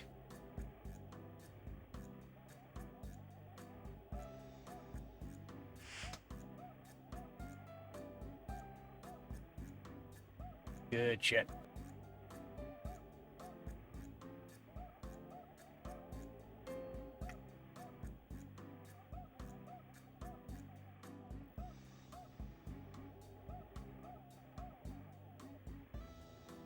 Boop. Oh. Yeah. Yeah, we would. We would. We would fuck that up, wouldn't we? And by we, I mean me.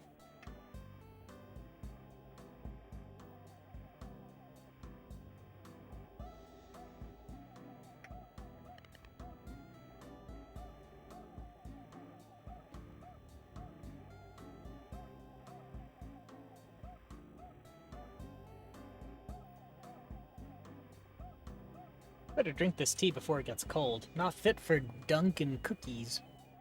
Mm-hmm.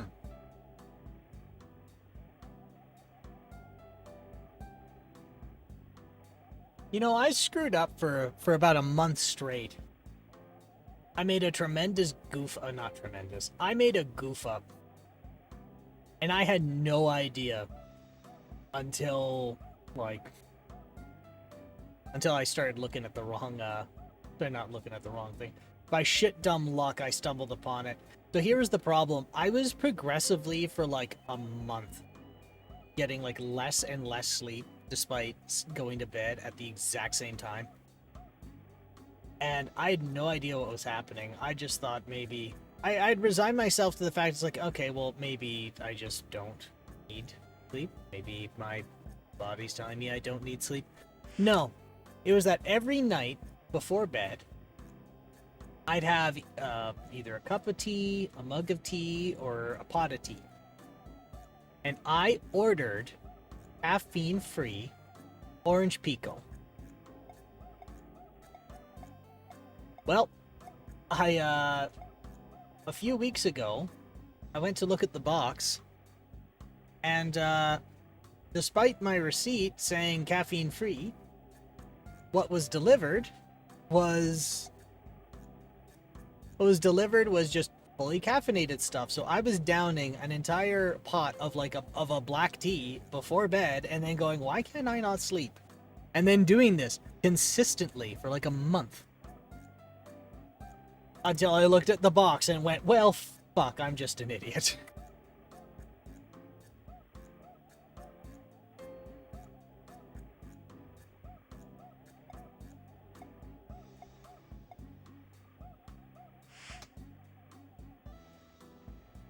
Whoopsie indeed.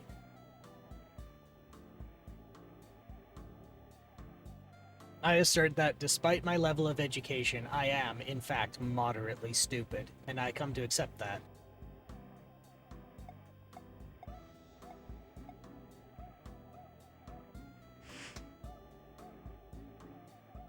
Oh, that was a curve.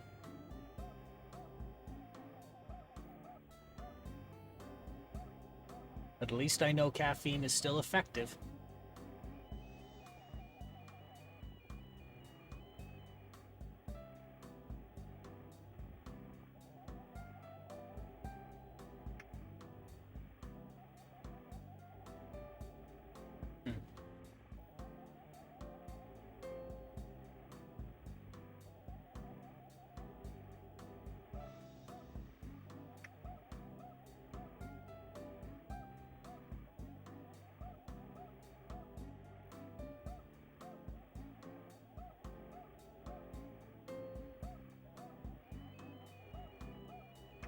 Boop.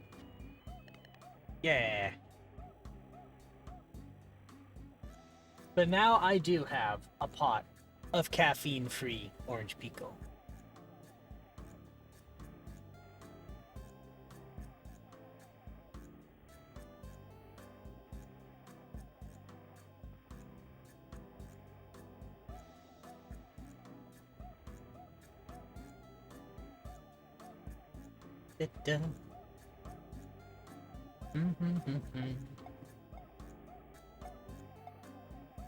Could probably do that with a 4-iron.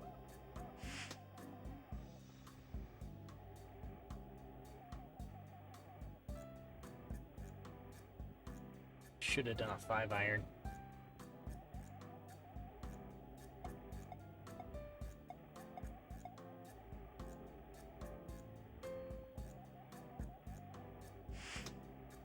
Oh.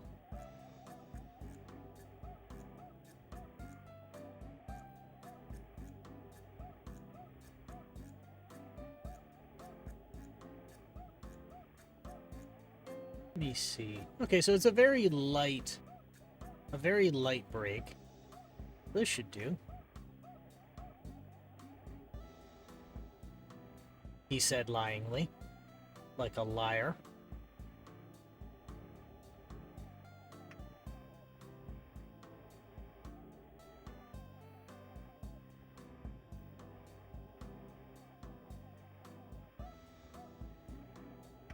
Bunk. There we go.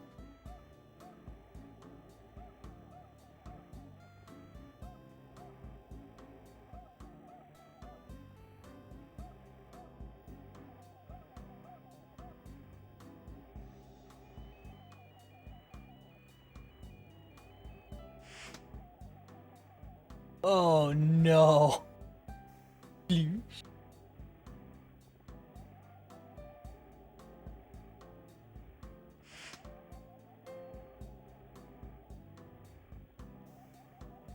Also, oh no.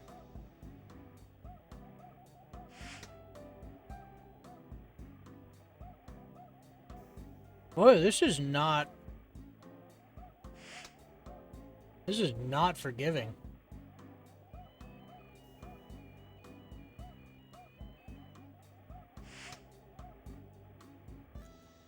I gotta get this straight on, or I cannot land it.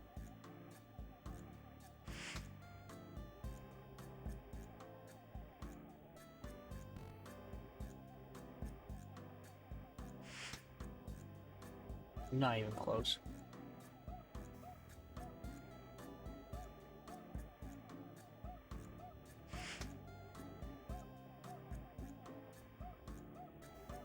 Okay, surely I got a sense of rhythm. Oh my god.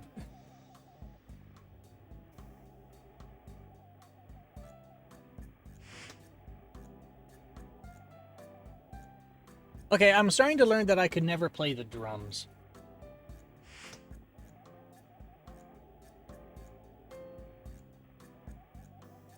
Son of a bitch. Oh, and the wind's really strong. God damn it.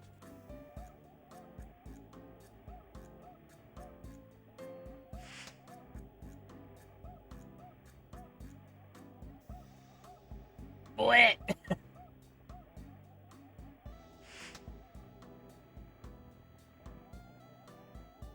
Oh, now, okay. Now it goes straight.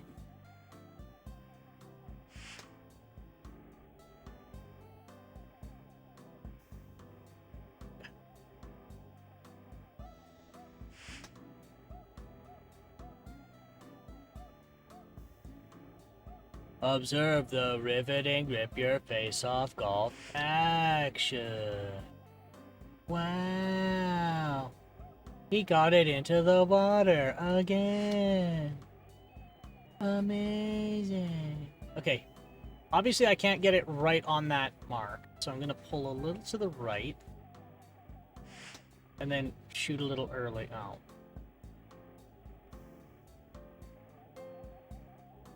Is it gonna let me hole out? Please let me hole out.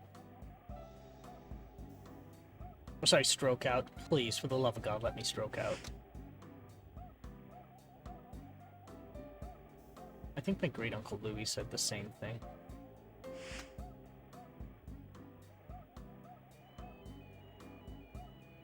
Damn it!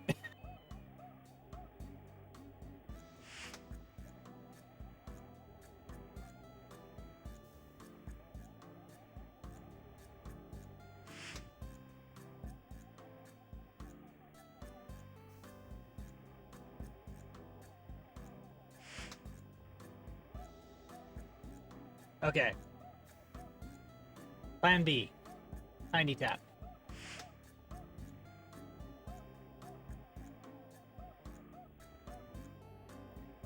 I should have done plan B a lot sooner. Play from the bunker. Oh no, I'm not in the bunker.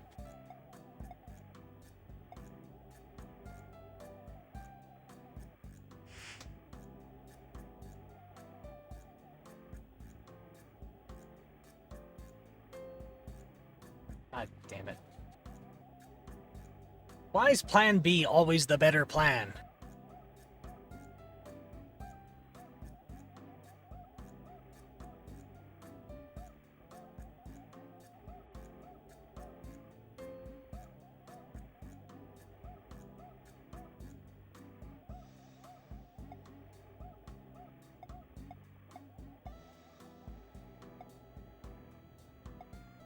Seven iron should do.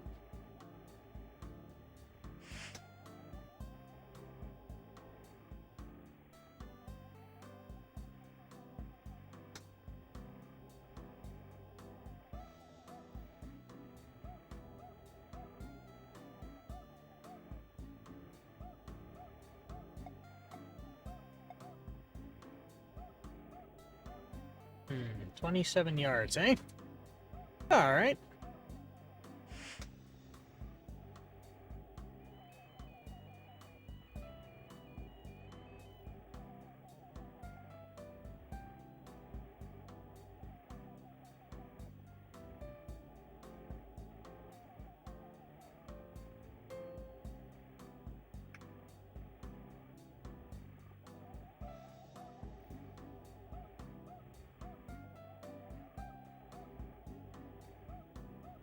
Alright.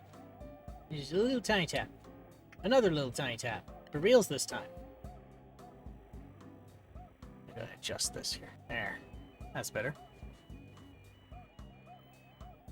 Alright, so that should be the front line. The front nine done. Oh, no.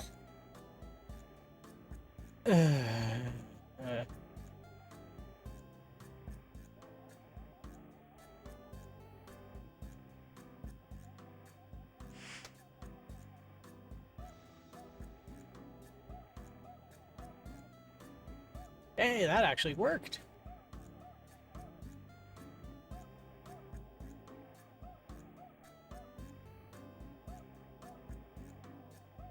I spoke too soon.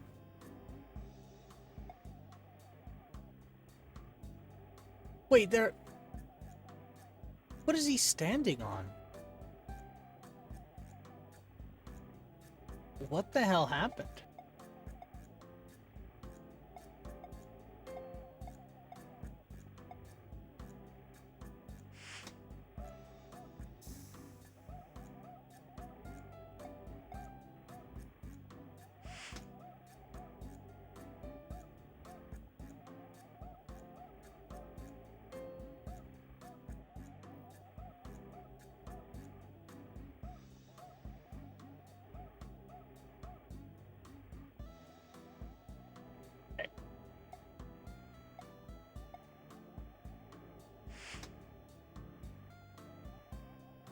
That should do.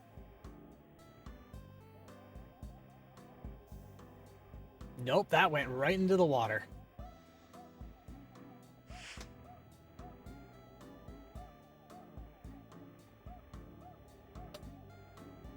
That was the pin.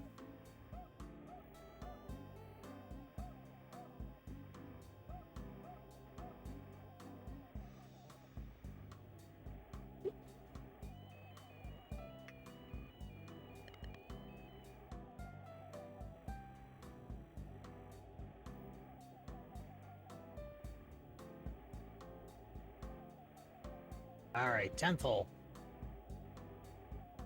500 yards. Most of it is a giant empty void. Had to get there by boat.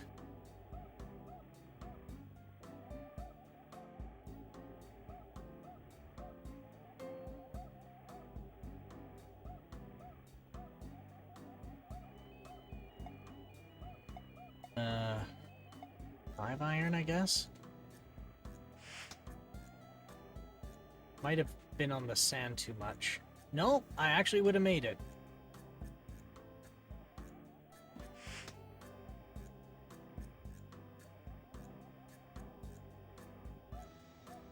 Nice. Okay, now the course is starting to get a little crazy, and I don't know if that's by design or if the course is maybe a little corrupted on disc.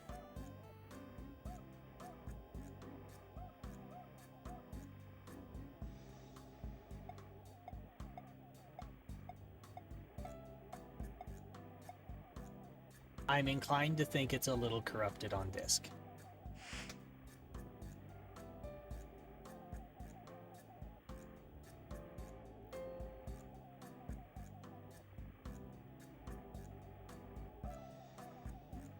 And...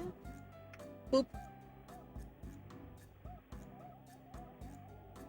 Jesus Christ, that's a hell of a bend.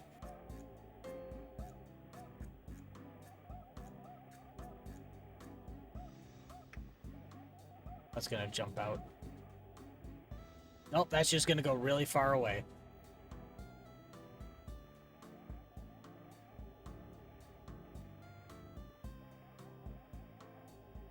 Boop.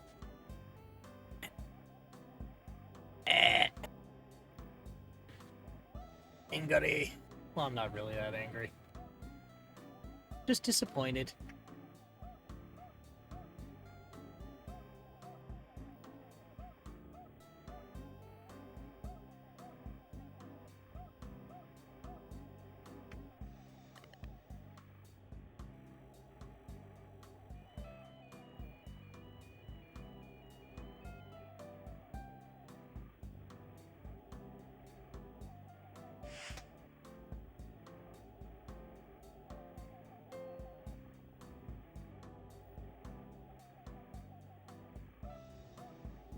Okay, well now I'm out in the dirt. In the dirt. 3, 4, 5, 6. That's too far. Nope, no, that did it.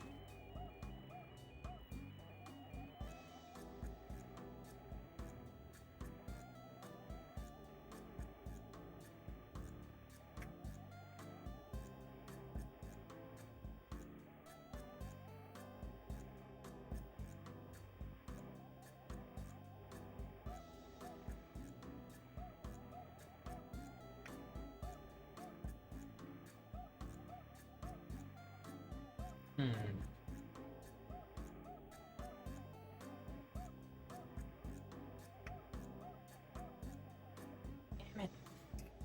Son of a bitch. And step in. There we go. Thank you. Alright, we are at, what is it, hole 13 now?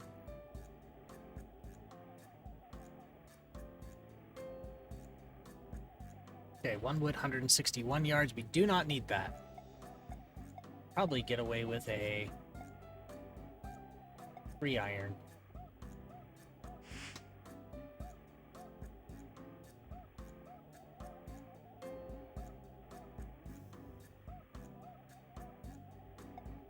Alright, 4-iron.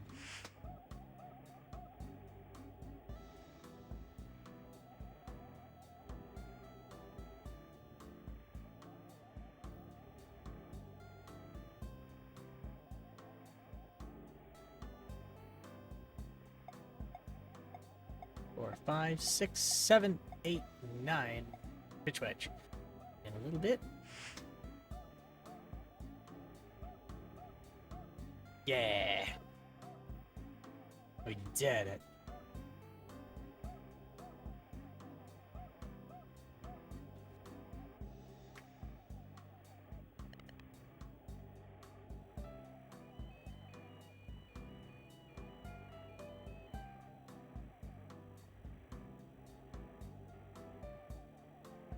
Alright, where are we now?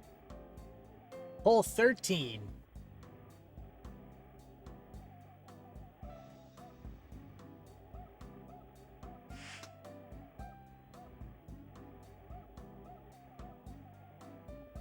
That worked out pretty alright.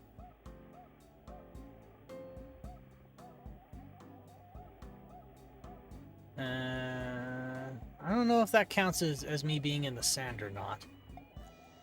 I'm gonna say it is, and I'm gonna use a 9-iron and just give it a walloping.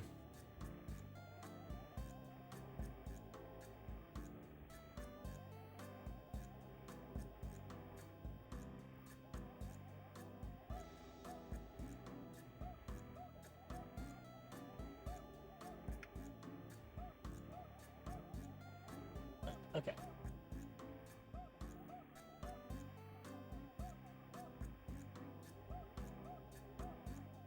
Boop. Yeah.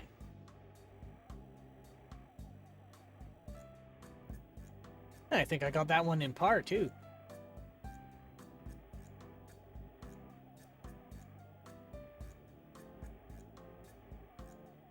Wind's a little bit against me, so... Not against me. Not working in my favor.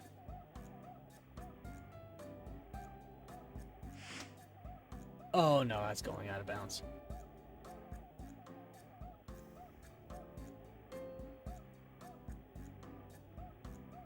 Okay, well maybe we won't go as hard.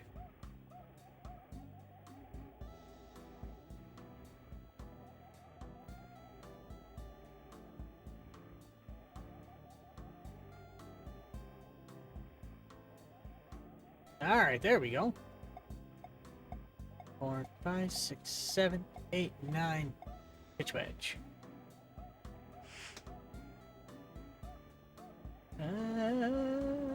Yeah, there we go. Only took me a few goof ups, but I got there. Some of these are crazy.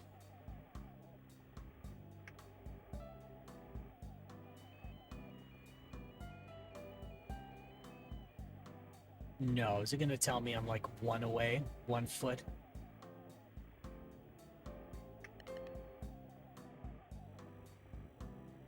Just a little tiny tap.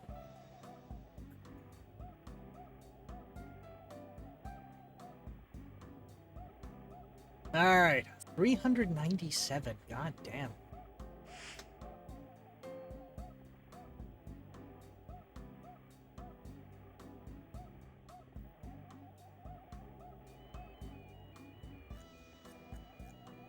Okay, now I'm definitely in there.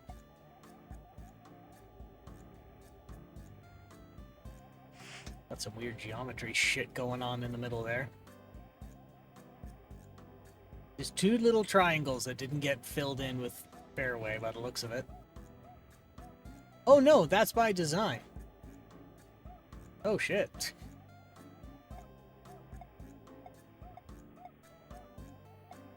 Let's go with 8-iron. And then I did that. Goodbye forever.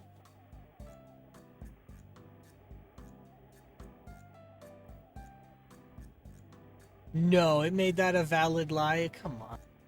No. No, please. I'm just an idiot on the internet, please.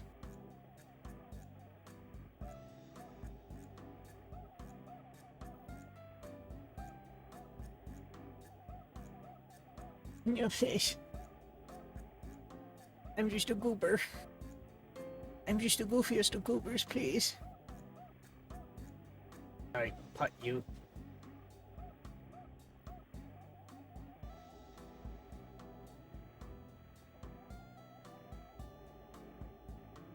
Punk.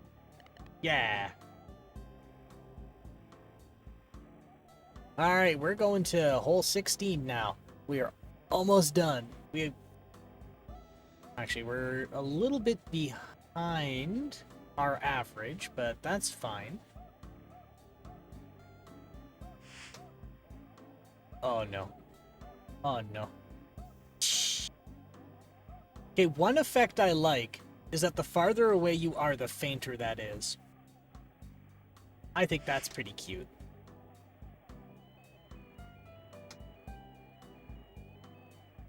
That tree just saved my ass.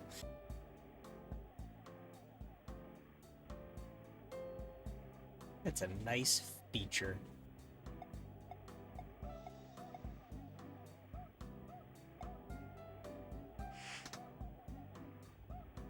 Now it's in my way.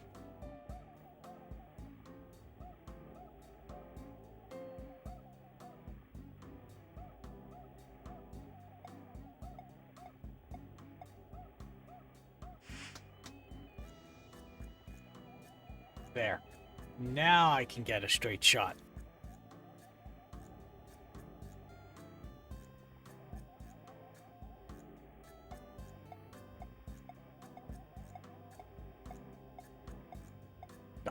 I think a 3 would. Never mind. Never mind. All right. We'll try it again. Try it again.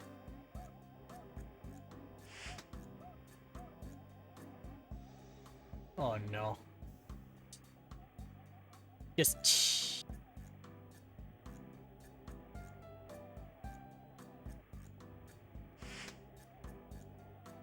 a very faint lunk.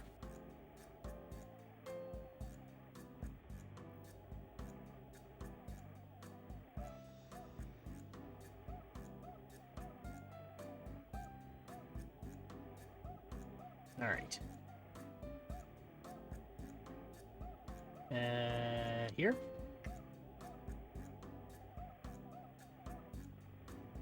No, but that was pretty close. I'll take it. Da, da, da, da, da, da, da. Whoop. And... fuck. God damn it. Damn it. I'll get there.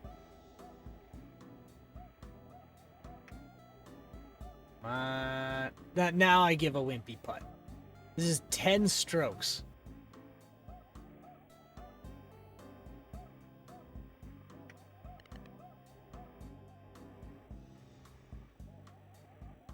All right, 2 more. 2 more, and then we've done leaderboard. Actually, no, we've done leaderboard executive edition. If the different editions do different things, we're technically gonna have to play them because they're different games as part of this challenge. Which I don't know if I'm very happy about, but I mean, that's part of the challenge as you go through thick and thin.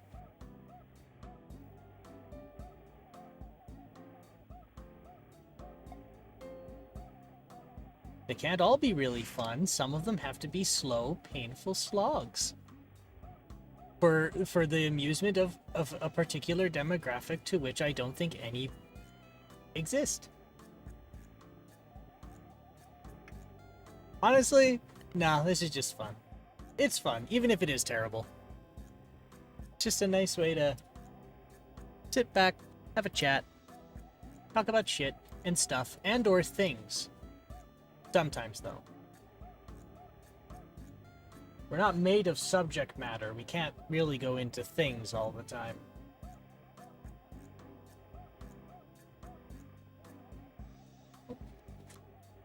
Alright. That is my last fruit cream. Now it's time to... Now it's hunker down time. Fucking go time. I ate my last fruit cream. Fruit cream cookie, and I fucked it up.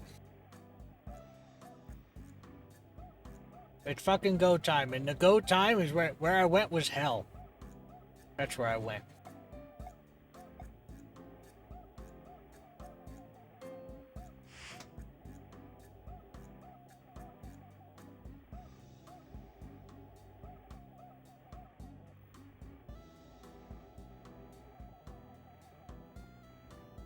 Alright. 5, 6, 7, 8, 9. We'll go with a 9 iron. Uh,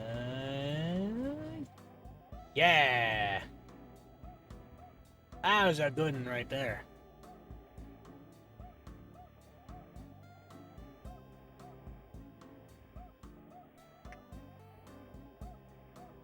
That was not a good putt, though. That was a bad putt.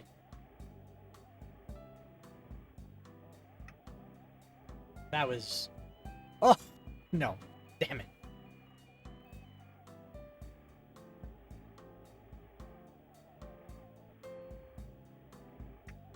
I don't know. One thing that I think is a real talent is...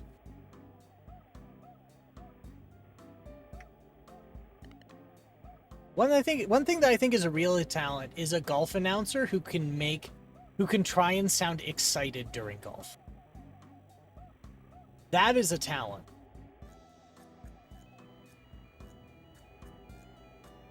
All right, that was leaderboard. There is my 1 course or 18 holes of leaderboard executive edition, but it doesn't say that here. It just says leaderboard. So I don't know if there's something special here that I don't know about. I'm going to make a note that says Leaderboard Executive Edition. And now we'll get to the next one. Next one is... We're going to make the expansion cartridge take over. See if it drops us back. Yes, it did. It did. Okay. So that was Leaderboard Executive Edition from 1986. Now there's another one here that says Leaderboard Golf Tournament. That also says the same year. So let's see if this is any different. If it isn't, then we'll skip it. We're reaching the point where it's kind of like a judgment call. Because I think originally I said my policy was, if you had like a reskin of a game, like the early Mario Golf was like a reskin of some game made by Camelot software in Japan. Like, if it's a reskin, but the courses are also different, so technically it would be a separate golf game. We considered that to be fair game. So we'll see with leaderboard.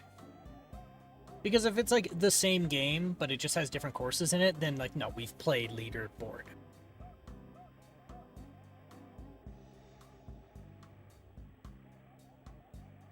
But yeah, if it's a different game, different courses, same engine, that's a different kettle of fish. Or sorry, it's different enough that I could claim it's a different kettle of fish.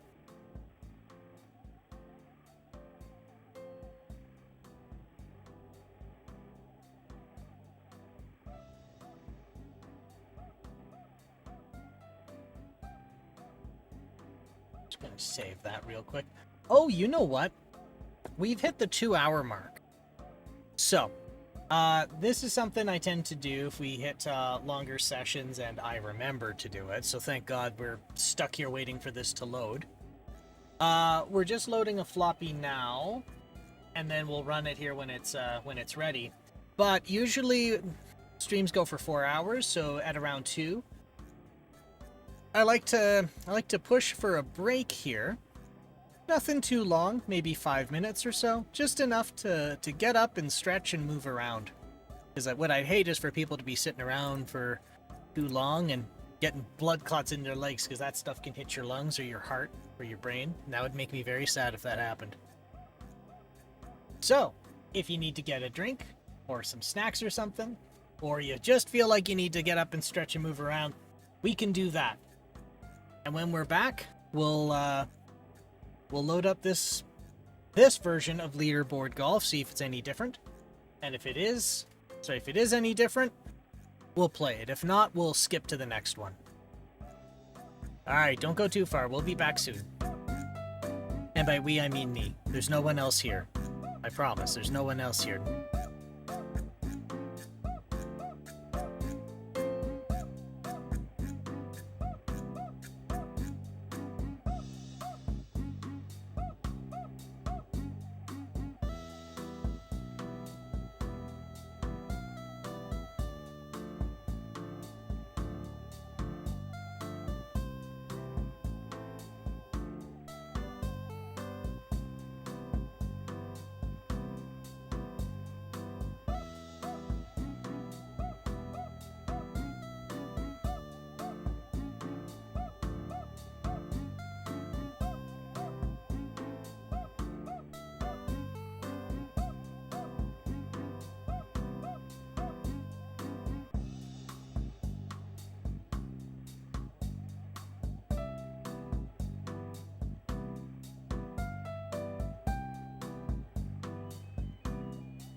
Hello. Oh, now I made it too low. All right. Everybody get up, get a nice stretch, a drink, tea, a coffee, a pop. I don't know. I'm running out of things that people would normally get on a break.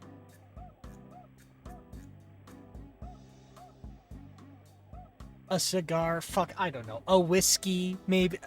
I'm running out of ideas. I'm gonna stop before I get in trouble. Okay, this loaded. All right. Let's give this a run.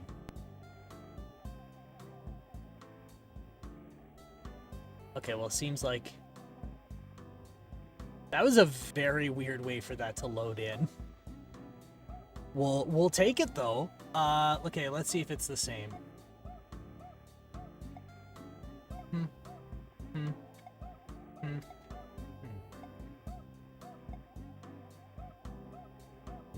Amateur. Okay. Is the hole different? So is the course different? Yes. So, judgment call time. It is the same game, same name. The landing page is the same, the engine's the same, the only thing different is the course. So is that technically a different golf game or not?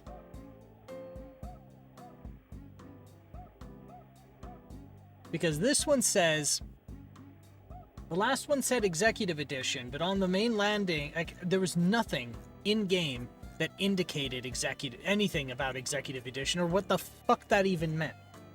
And now we're seeing that with this one, Tournament Edition. So, judgment call time.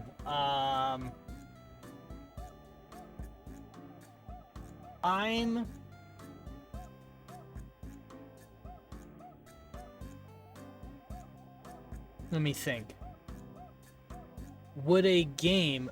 Up to you. I'd say a different course is different, but I honestly don't think it matters.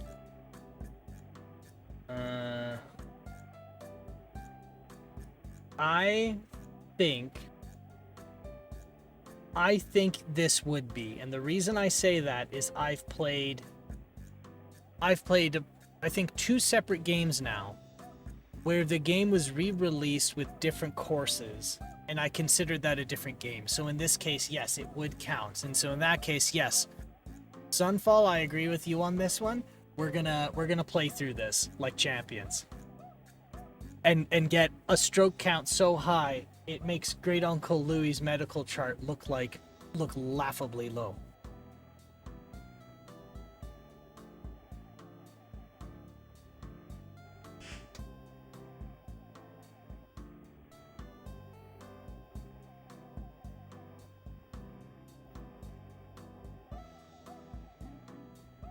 So that means I gotta fill this out. Leaderboard golf.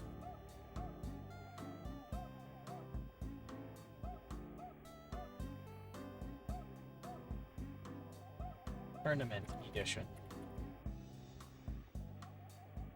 All right. That's good. That's good. That's good. Okay. 8 iron. Sorry, no, not 8 iron. That's 81 yards.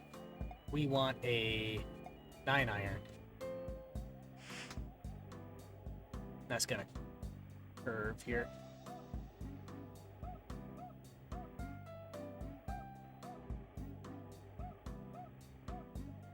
It's the principle of the golf challenge, I say, as I willingly accepted the first game giving me a hole-in-one due to a bug 3 separate times. It's the principle of it.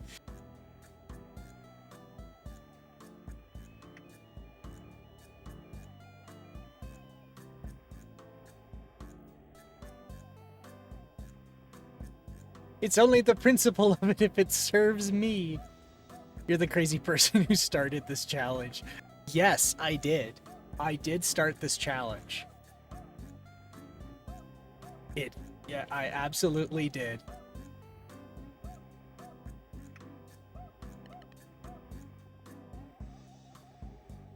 And you know what's interesting is it's kind of lended itself to some other things that I enjoy, right? 'Cause yeah, golf games are fun, but we're doing a little. Now we're at the point of. Would I even go so far as to call it digital archaeology? I don't think so, because I'm not the one discovering these.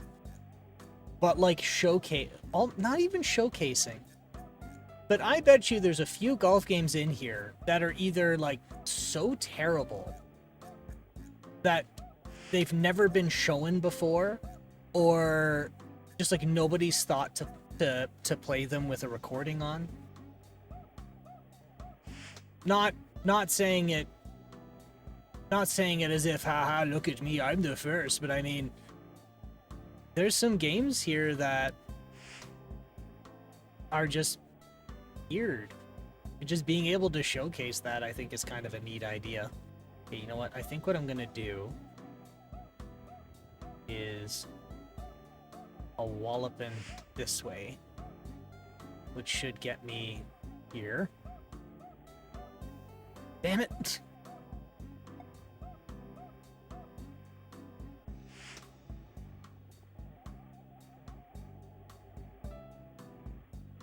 Okay, that worked out in a way I didn't expect, but I'll take it.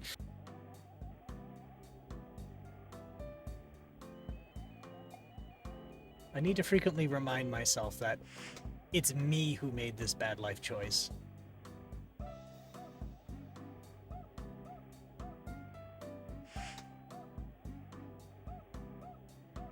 I mean, I did get a world record out of it, technically. Just out of pure paperwork, though.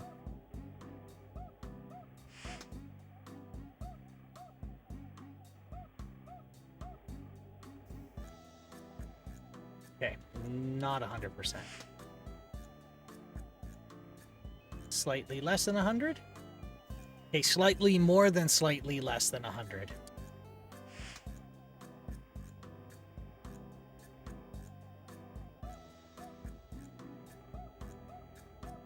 Why did it not take that?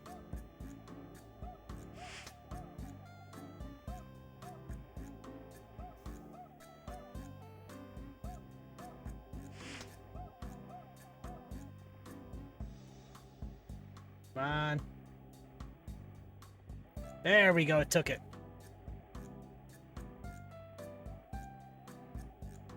Speaking of paperwork, I still need to do some more in that too. So I got air conditioners I need to do paperwork about.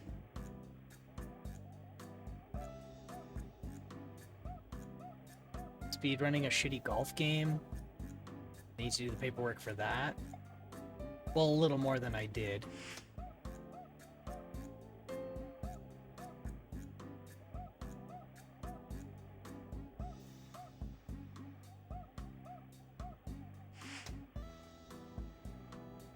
Okay, stop. No! Ah, fuck.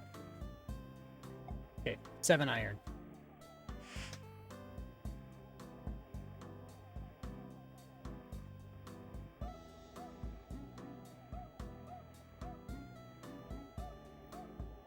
We did it.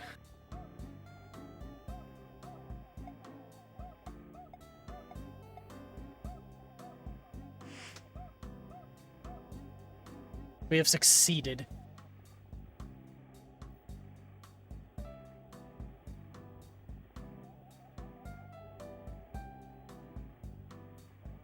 There?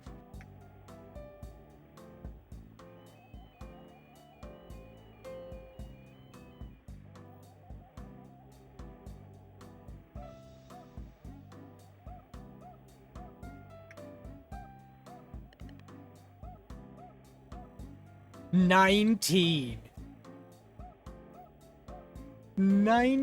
strokes for that one. That's amazing. A 7 iron.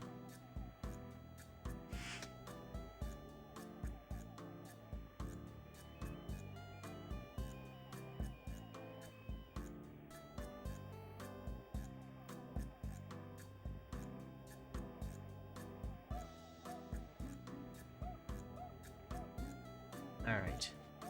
And bunk.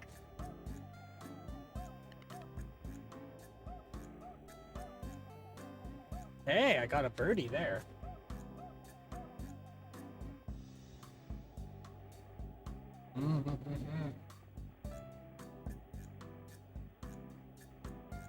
All right. So this thing... So this hole is 375 yards away. And if I make a single mistake, it goes into the water.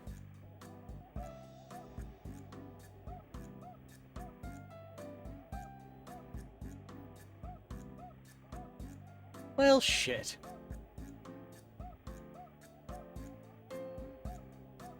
Oh, fuck, I did it. Alright.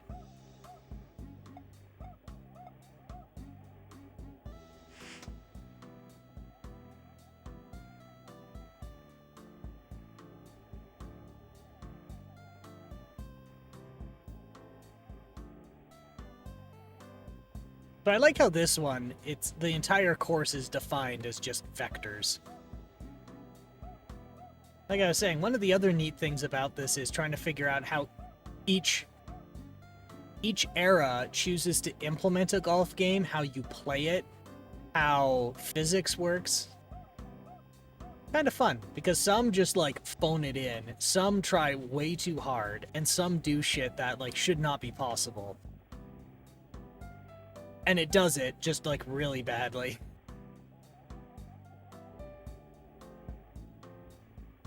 That's why I think my favorite on the Commodore 64 right now is that 3D golf construction set, or 3D golf construction kit. So it's got like the modern kind of like menu you'd expect, and it's got the power meter and everything. And then they somehow shimmied in an instant replay.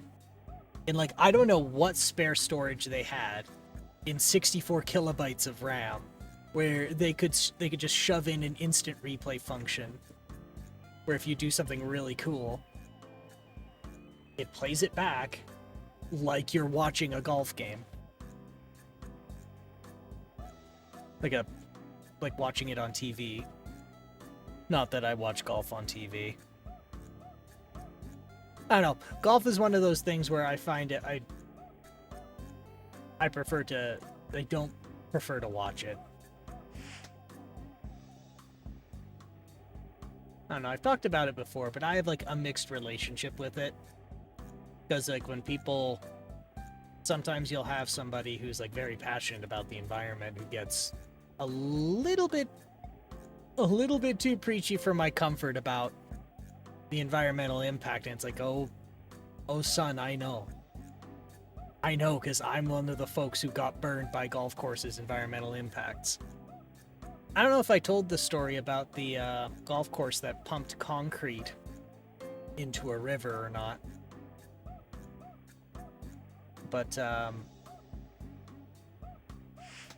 have to be a little bit vague, because if I give too much detail, it identifies like where I was, which can then be used to find where I am. But I lived on a farm surrounded by 2 golf courses, and a golf course and a links. And the difference between a golf course and a links is that a links uses indigenous plants, and they use most of the like already natural layout of the land to make the course, versus like a golf course or a golf resort where it's engineered to be whatever they want it to be. And the advantage to a links is the upkeep is minimal and the environmental impact is minimal, because you're basically just mowing the lawn. Usually just like, yeah, mowing the lawn, maybe like building a hill or two and like flattening some ground out, but you like leave the trees there, cut some down, plant some new ones, like whatever trees are there, move a tree, you can uproot and replant a tree, and then that's your course.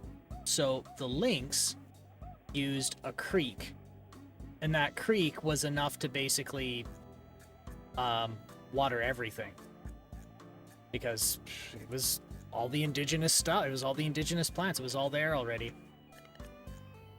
Sometimes they'd, if there was like a dry spell, they had to hook up to the municipality a little while, like a little bit away. So they would sometimes run the sprinkler, but that's it. Adjacent, or rather upstream of the creek, was the farm, and the farm used that same creek for irrigation. And then upstream of the creek there was a golf course. And the golf course, it didn't... And here's the thing, the creek didn't actually go to them. What the owner of the golf course did was they found where the creek came up from underground to above ground, and they pumped that full of concrete, and then they redirected the creek to themselves for their irrigation system, which screwed up the links and screwed up our farm. Because now our reservoir of water, which we basically made an artificial oxbow lake that kind of filled in as the creek swelled and then held it as the creek went down. That turned into a swamp, and we had to rely on rain, and we didn't always get rain. So it started to become a problem. Fortunately, we just made animal feed for neighboring farms, so it's not like livestock were in danger or anything, but still.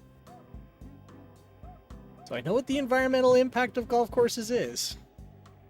And that's why I don't like going to golf courses. One of those things where it's like, I like golf, I don't like golf courses. And there are some ways I feel I can reconcile those things. Golf simulators, video game golf.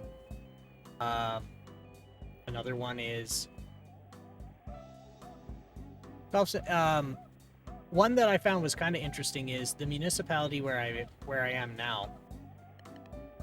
There are 2 municipal golf courses, and the reason those municipal golf courses exist is that the city cannot find another use for that land.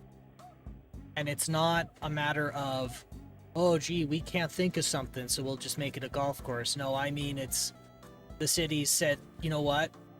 We've assessed this land and it's not safe to build on.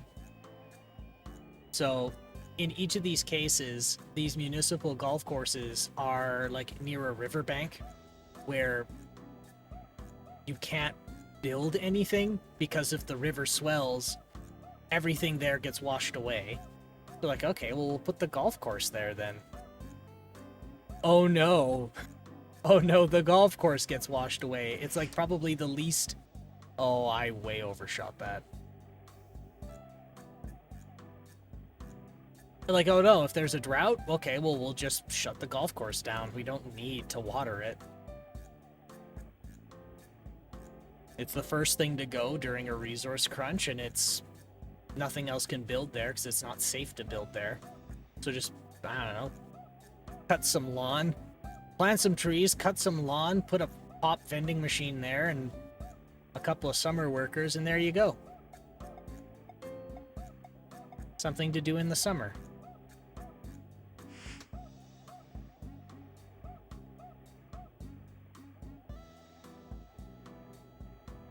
But yeah, I don't like the idea of like a golf course or golf resort like taking precedence over residential or something.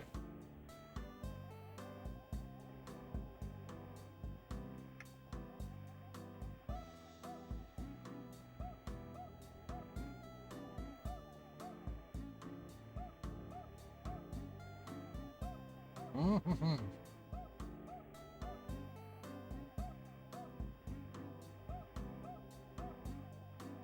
That's a hell of a slope on that. Oh my god, that's a hell of a slope.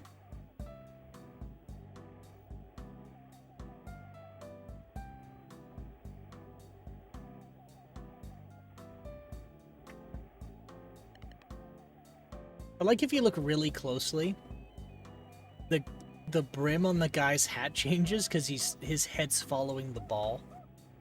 That's a cute touch. I like that.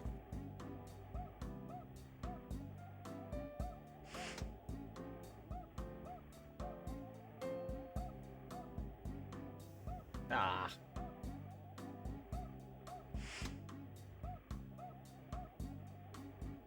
That might be an accident to my advantage. Yes, it is.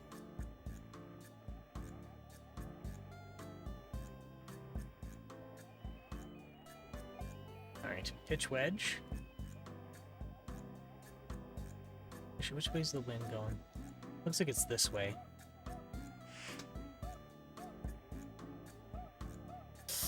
Might not make it over. Oh, just barely made it over.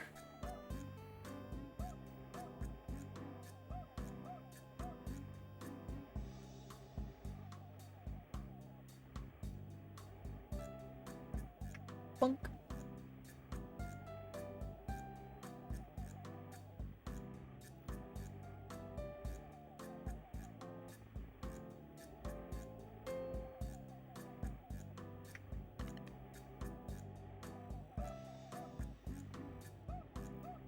That's not terrible. Not terrible at all. But this is foreboding.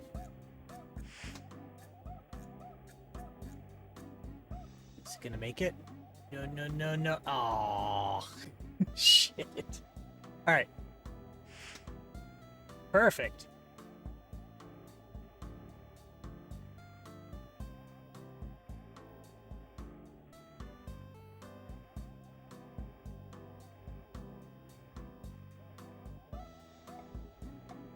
Let's do a 5-wood.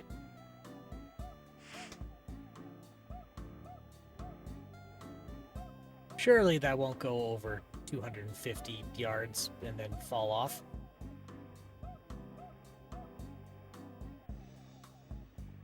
I love how the little man has his own little platform so he doesn't fall off into the vast ocean that has a mountainscape.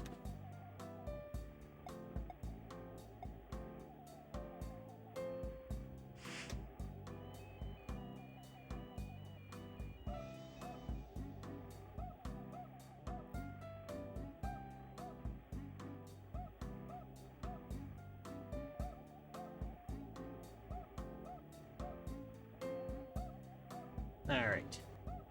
And a little tap. That's not a little tap. It's actually 30 feet away, so a more substantial tap.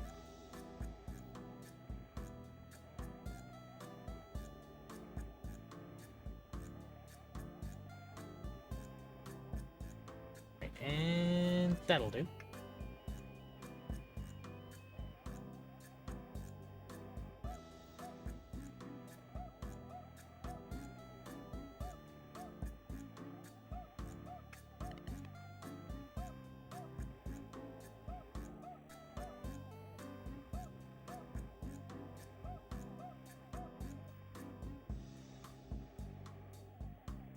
All right.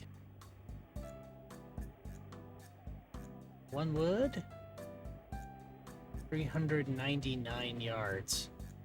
That is a weird shape. Is it gonna work to my advantage? Yes! Just barely. That works to my advantage. Holy shit.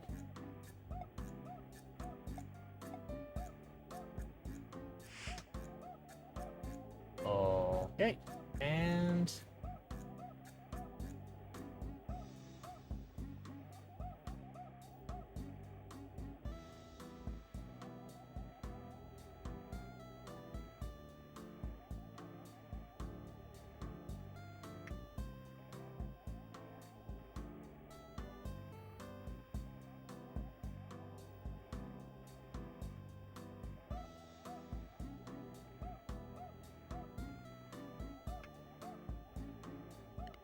there.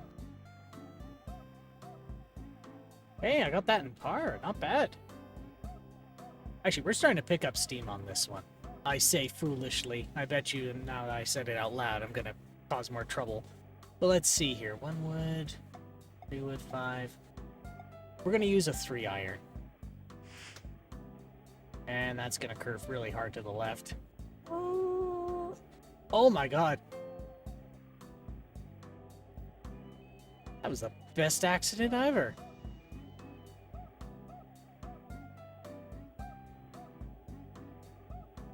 Something my own mother said.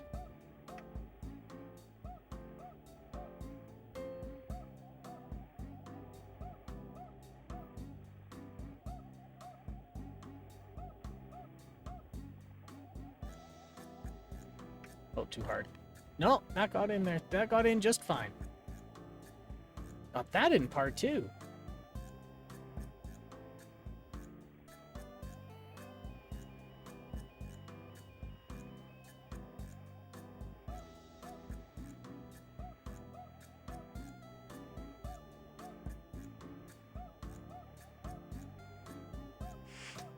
Oh no, that's going out of bounds.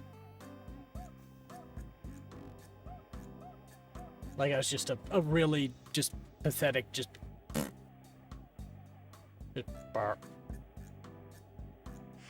Not even just a tone, just a croak. A disapproving honk.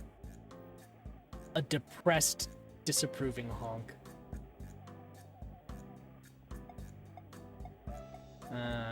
3? 3 yeah, I want a 3 iron. Should curve a little to the right. And then go over. Of course. Of course it would. Why wouldn't it? Let's use a 5 iron then.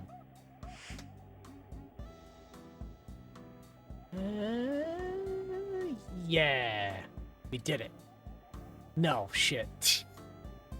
No, wait, shit.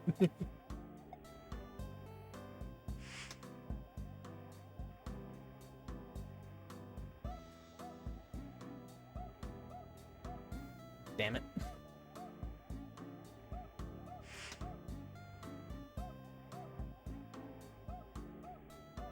There we go. We did it. We succeeded.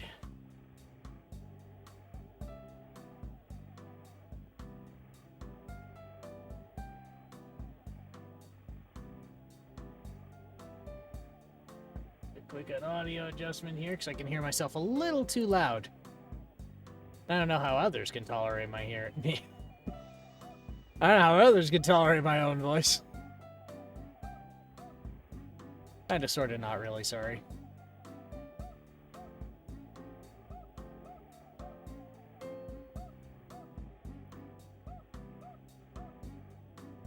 Ah, yes.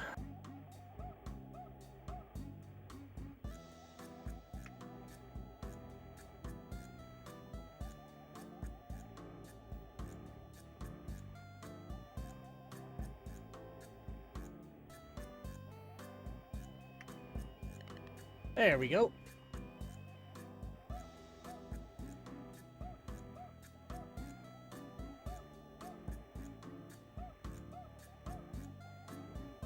Alright, what are we at now? Hole 13. Shit, we're already... We're getting through this one pretty quick. If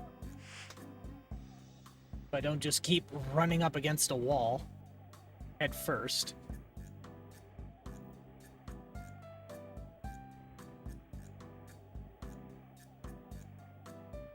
Alright. 2 iron, I think? Yeah, 2 iron.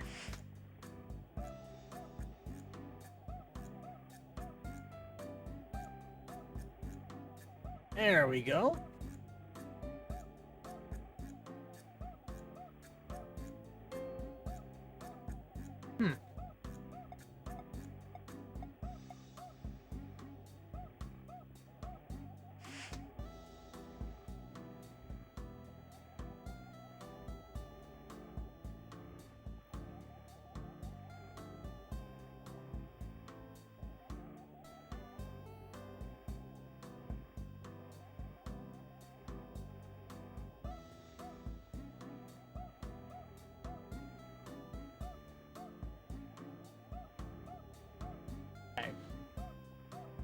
And boop. There we go. Oh, just barely. Just barely.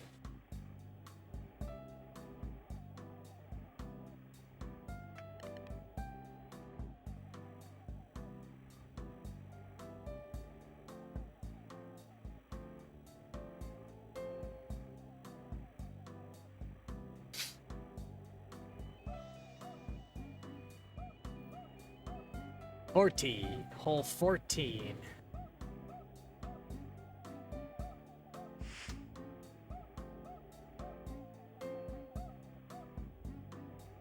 Ah, shit.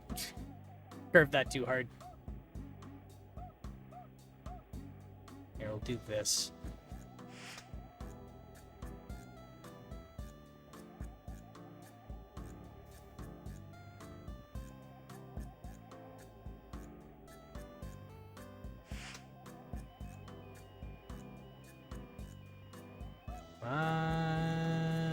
There we go.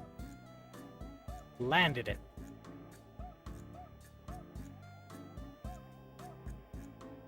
Okay, 181 yards. All right, we'll use the 2-iron again. Gonna land. Yes. Is it gonna stay? Also, yes.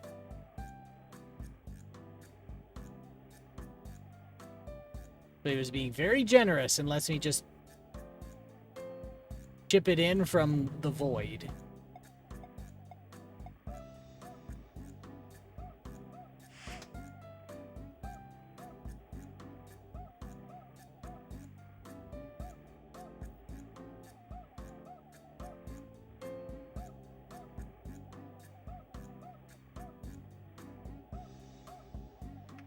Oop. Yeah. Oh, I just got reminded of a sentence I started at like an hour and change ago. I was just informed, like, maybe at like noon today, the Internet Archive had another breach. And this time, it was through their... If I understood it correctly, it was through some, like... some, I think, API key? Not API keys. There was through their ticketing system, and then there was something else that got leaked that apparently they didn't address in a timely fashion. Or, like, it sounds like Bleeping Computer warned them, and then they just didn't take action on it, and now it bit them. So, I don't know. Well, now I'm in trouble, I bet, because I was routinely donating to them during the pandemic because they helped me, like, access resources I needed, like, quite a bit. And I believe in, you know, the work they do, even if they do it in a very clumsy way or do boneheaded shit. Like, once in a while, I still support what they do. But, yeah. So now they're probably gonna go down again. I imagine they're gonna go down again. I'm not saying they will, but I imagine they're going to... I imagine they're gonna go down again.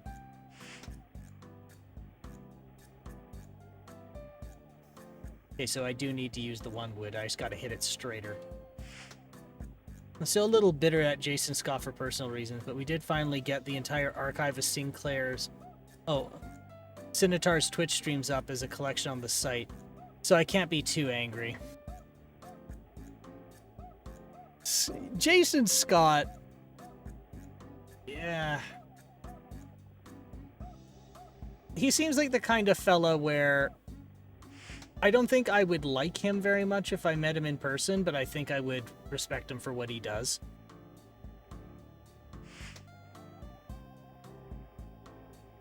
You know, like one of those kind of folks. The kind of folks where if I said, let's do lunch, I wouldn't mean it.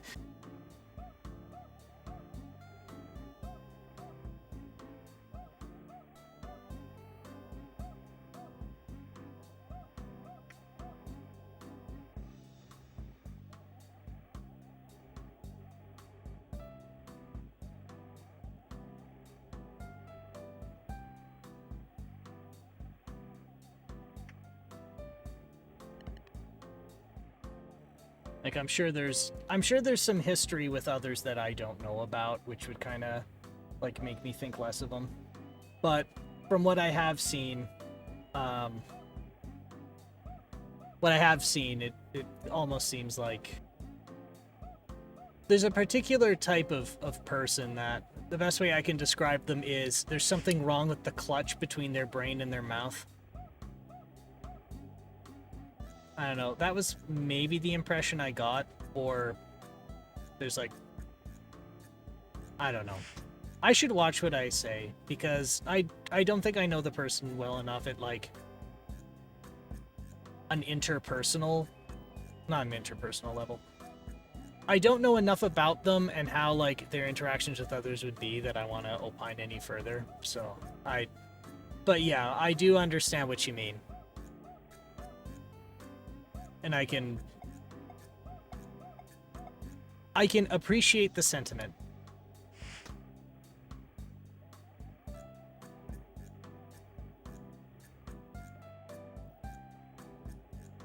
I'm sure that was the wrong term.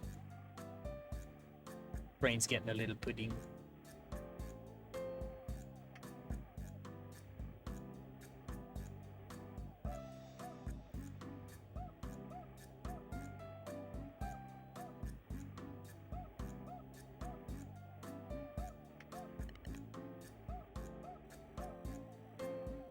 All right, hole 17.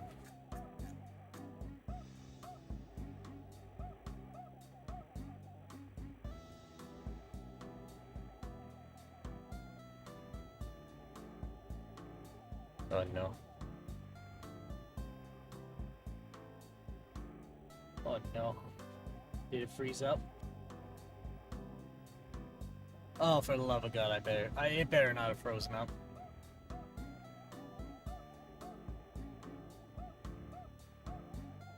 I think it just did, because I hit fire and it's not moving.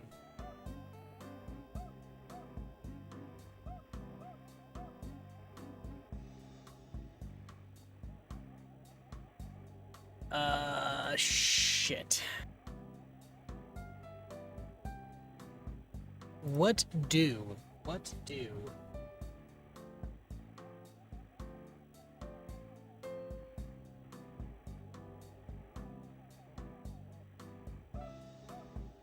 Run, stop, restore.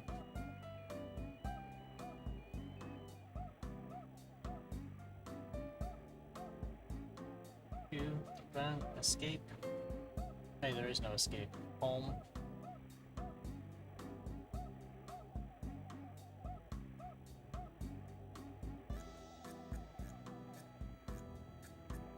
Shit. It really did just walk up. Shit.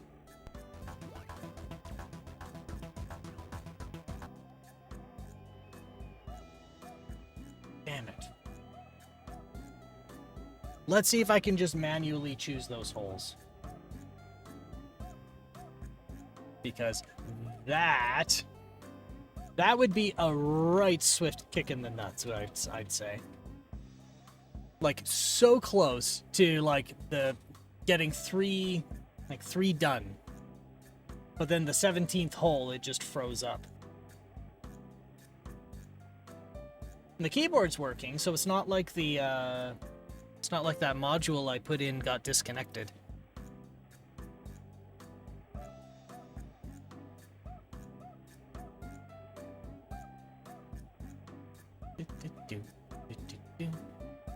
Da da da. La la la da da.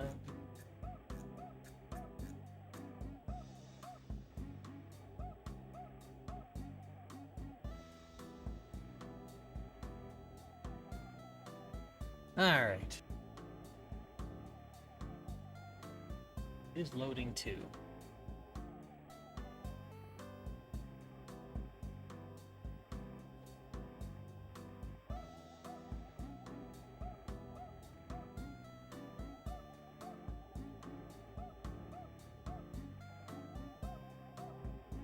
Still loading, hey?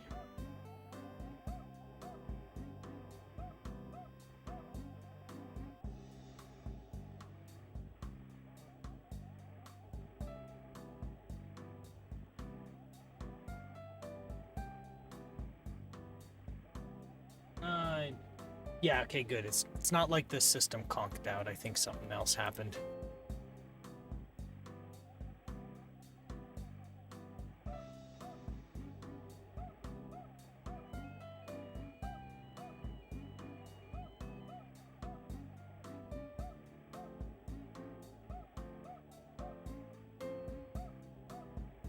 There we go. Run.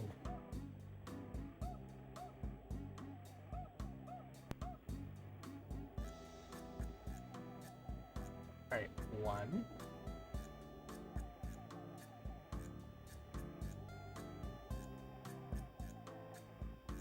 One. Hmm. Hmm. Hmm. Hmm. Hmm. Okay, amateur. I like how you have an option of playing 72 holes if you wanted. Okay, you know what we'll do? I don't have the option to manually choose a hole. Course 1. Actually, you know what we'll do? The rules are 1 course or 18 holes, so I'm going to do the first and second hole of course 2. That's what we'll do.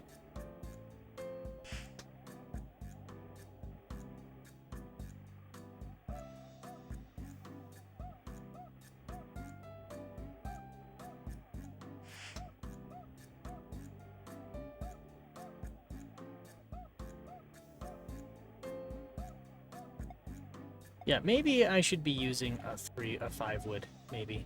Maybe that would make more sense.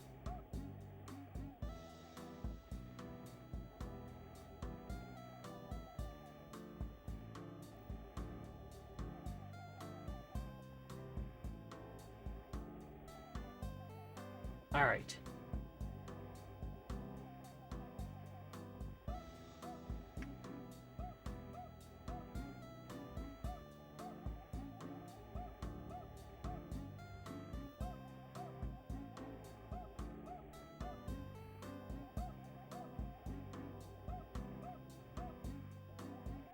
That should curve in. No, shit.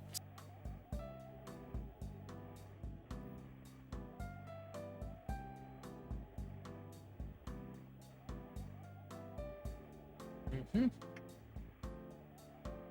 God damn it. All right. Now I'm getting impatient. I want to hurry this along.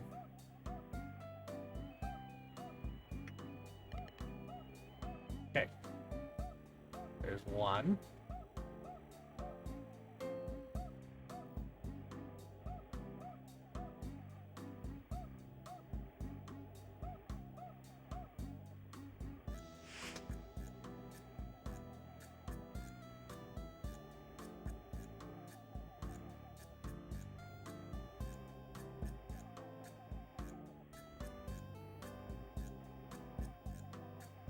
All right.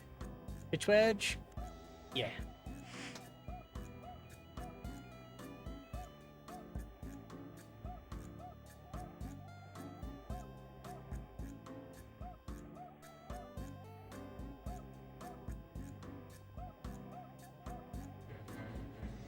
Here.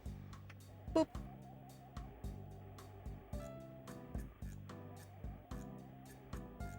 Really?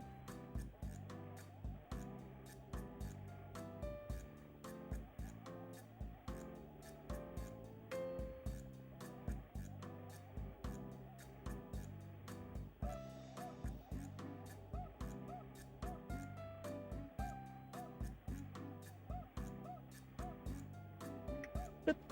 Yeah. All right. All right, you know what? There we go. That's the 18 holes half of 1 course or 18 holes. So that means we have technically now completed Leaderboard Golf Tournament Edition. So let's bounce on back.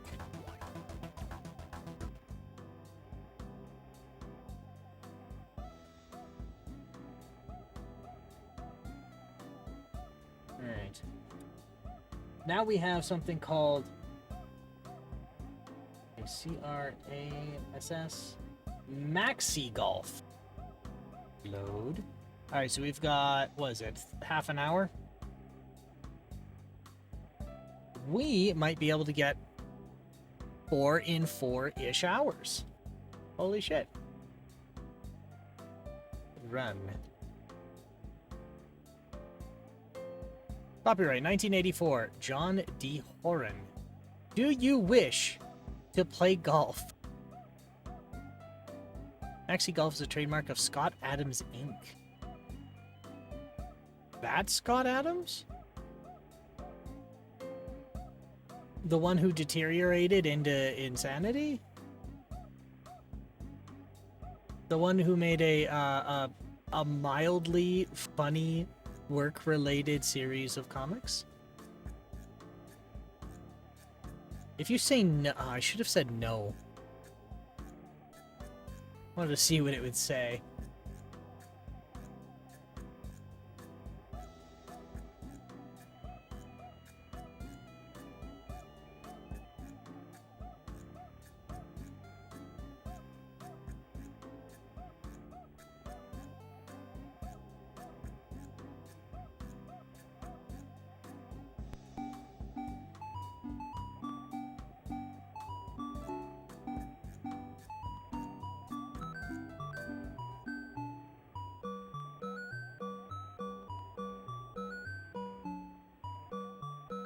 Almost certainly the text adventure game Scott Adams. Okay. Adventure International. Okay. I was like, I didn't know of another Scott Adams at the time. Sorry, coming to mind, rather. Number of players, 1, win strength 0. Put a course disc in drive 1. Oh, was there a course disc?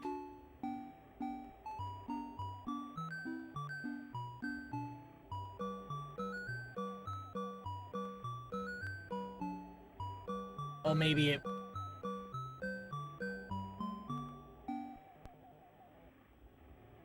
Disk integrity check in progress. Be more of an ancient game nerd. Yeah. My digital archaeology card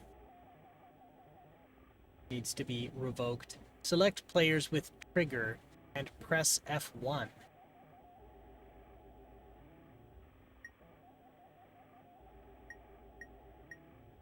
And then press F1. Select wind with trigger. Done. Enter name. H-E-N-R-Y.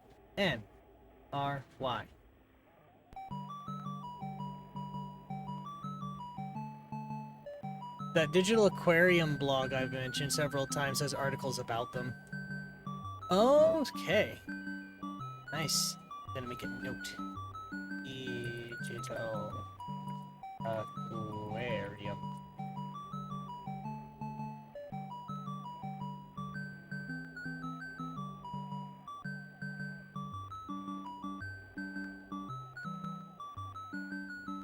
Good stuff. F-I-L-L-F-R-E.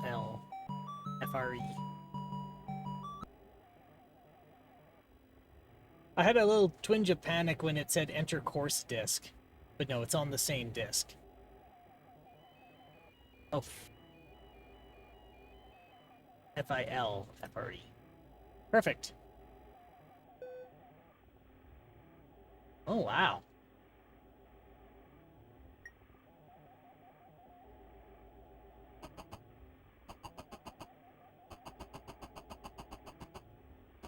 What is this?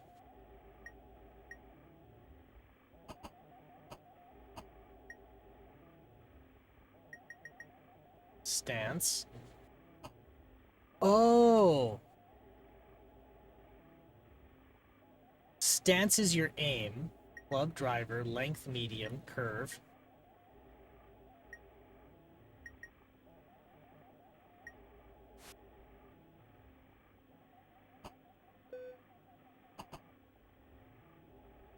Huh.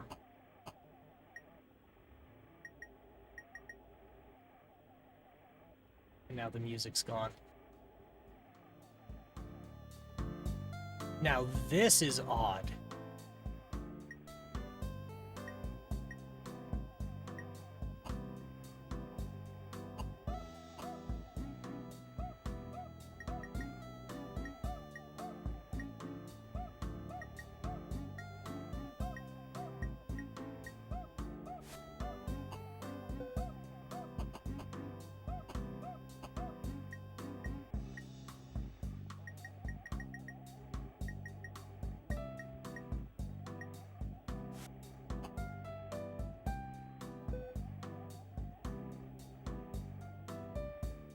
Very strange.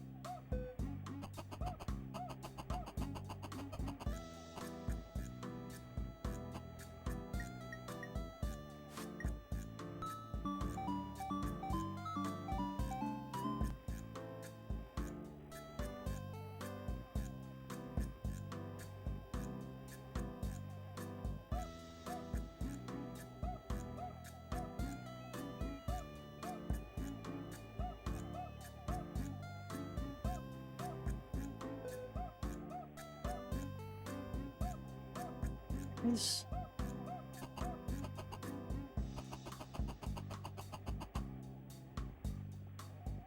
I just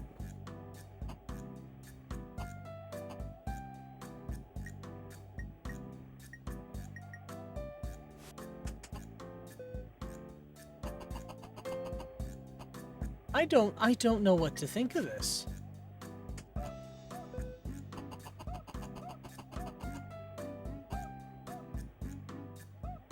It's a little...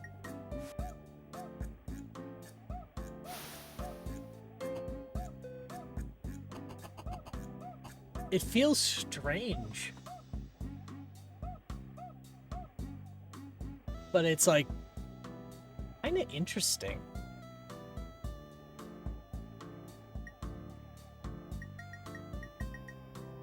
Wedge.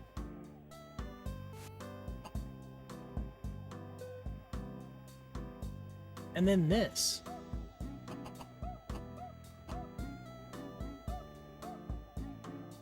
So, how does this part work with the putting?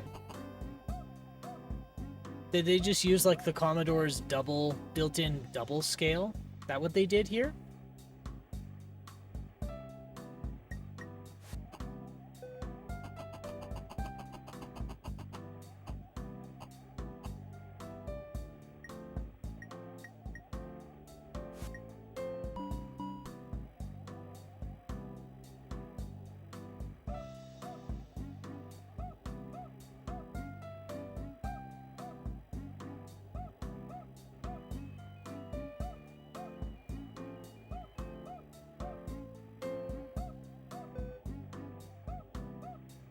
Yeah, because they're using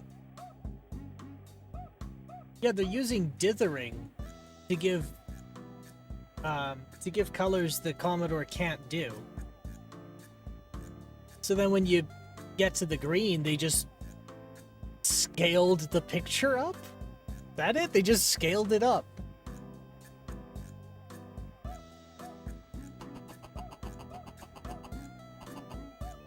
I'm gonna do something stupid.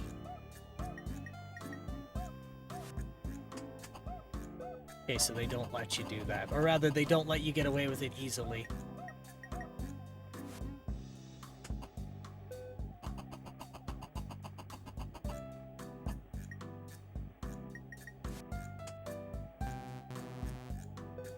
Okay.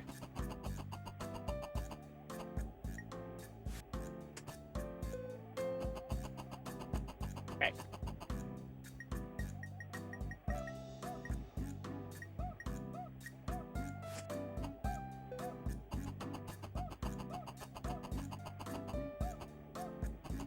I tried to be really clever and it didn't work.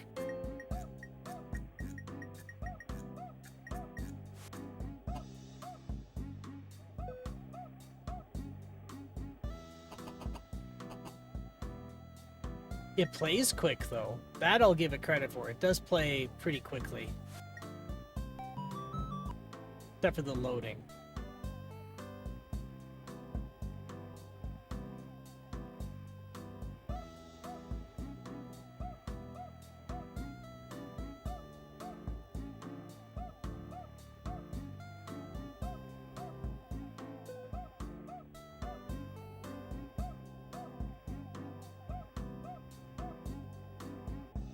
This course is insane.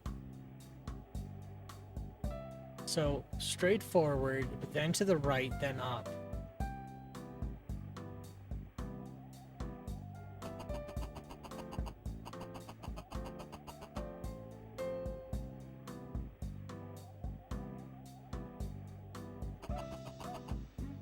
I'm gonna do something stupid again.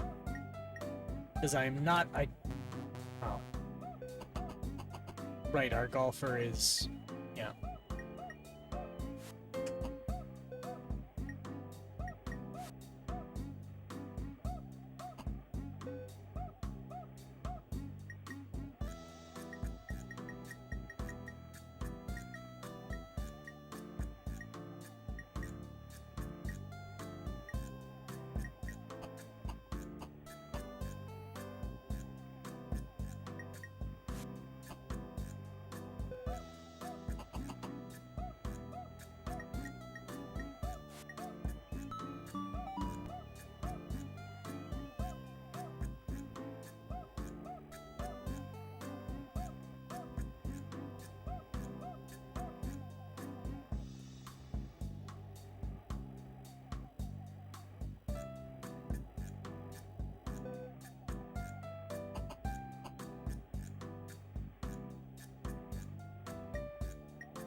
Three wood, 3 iron, 5 iron.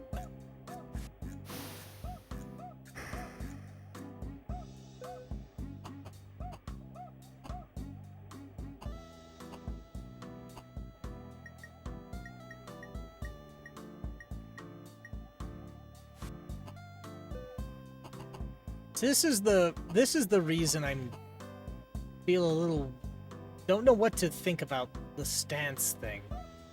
Because it assumes that you golf right-handed, firstly. And second, it's not as, like, obvious. It's not as obvious where you're oriented. Where if you had just placed an arrow, you could have. But to be a little more realistic, they use stance, which, okay, I understand. I understand why they would do that, but still.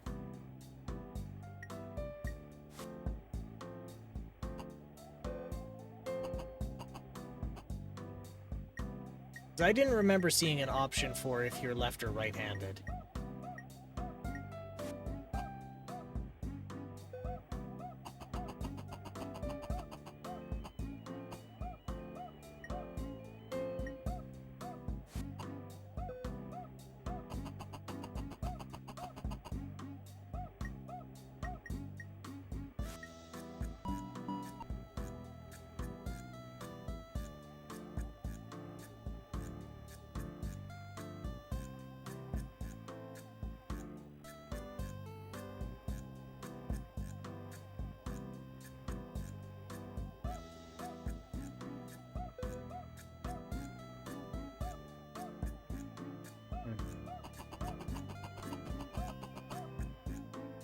Okay. Club driver.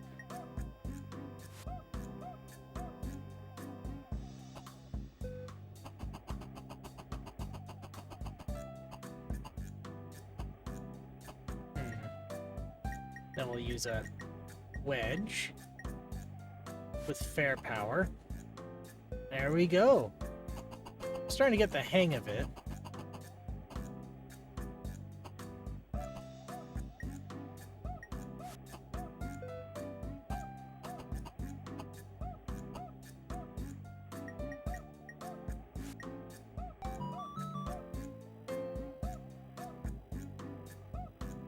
There we go, hole 7. We're making headway.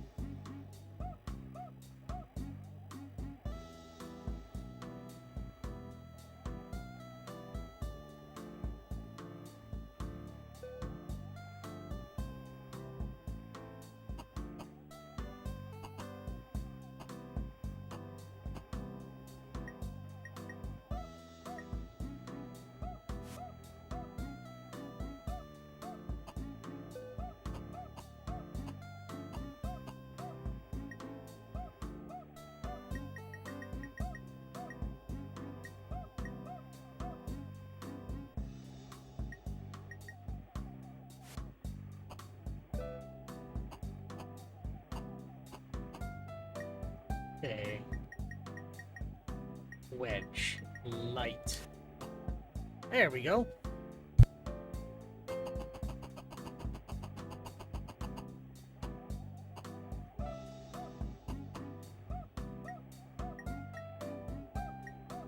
Light.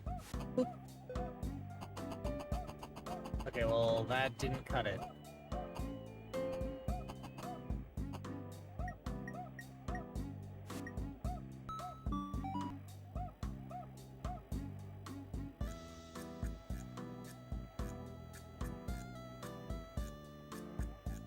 Well, shit, we might...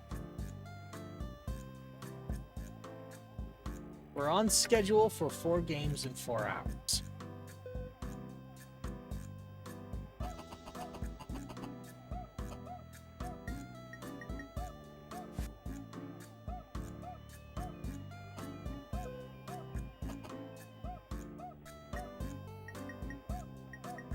Nine iron, firm. There we go, over the tree. Wedge. Light. Boop.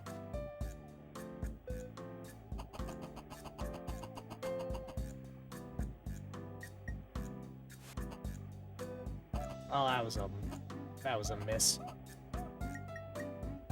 Light.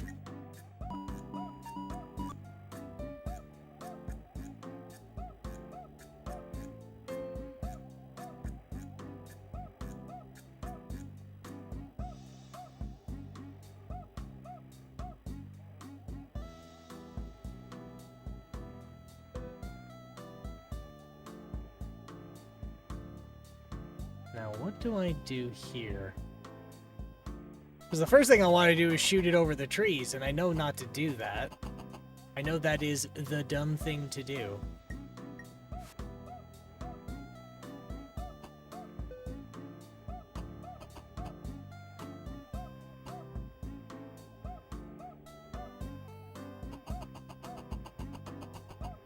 Right, this way.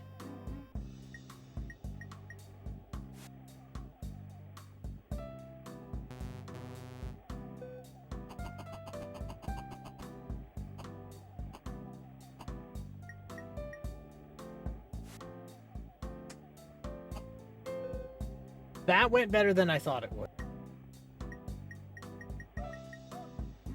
Wedge.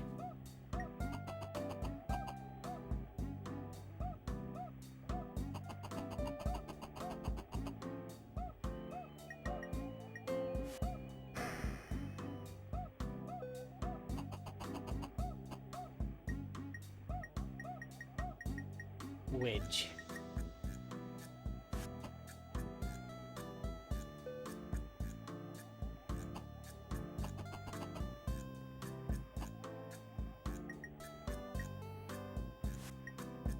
There we go. Oh!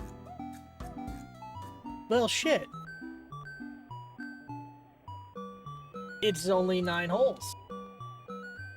Well, there we go. That was Maxi Golf. Clever. I like it. I'm not crazy about the aiming, though. That's strange to me.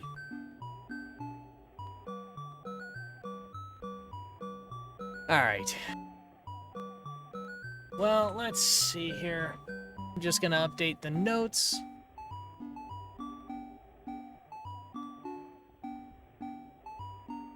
Let me check something here. Alright, I think that's it for tonight. It's time for me to wrap this up. So, let me switch us on over to the hold. We'll do a quick synopsis here, and then we'll pack her in for the night. I don't think we'll raid over to anyone tonight. I have some other. I know it's like kind of late, but I do have another another task I need to finish, so I should probably focus on that. So. Let's get get the music back up here.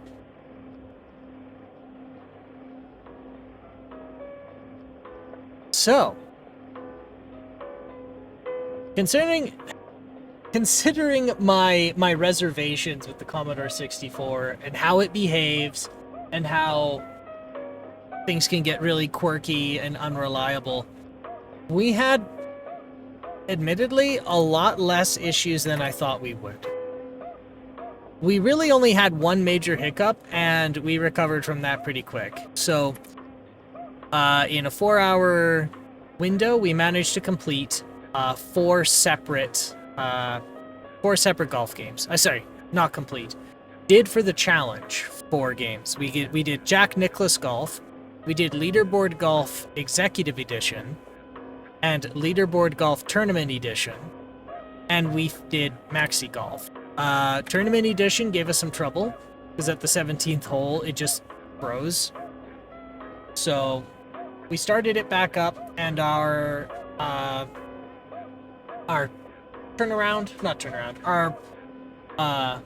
keep saying our, but it's mine.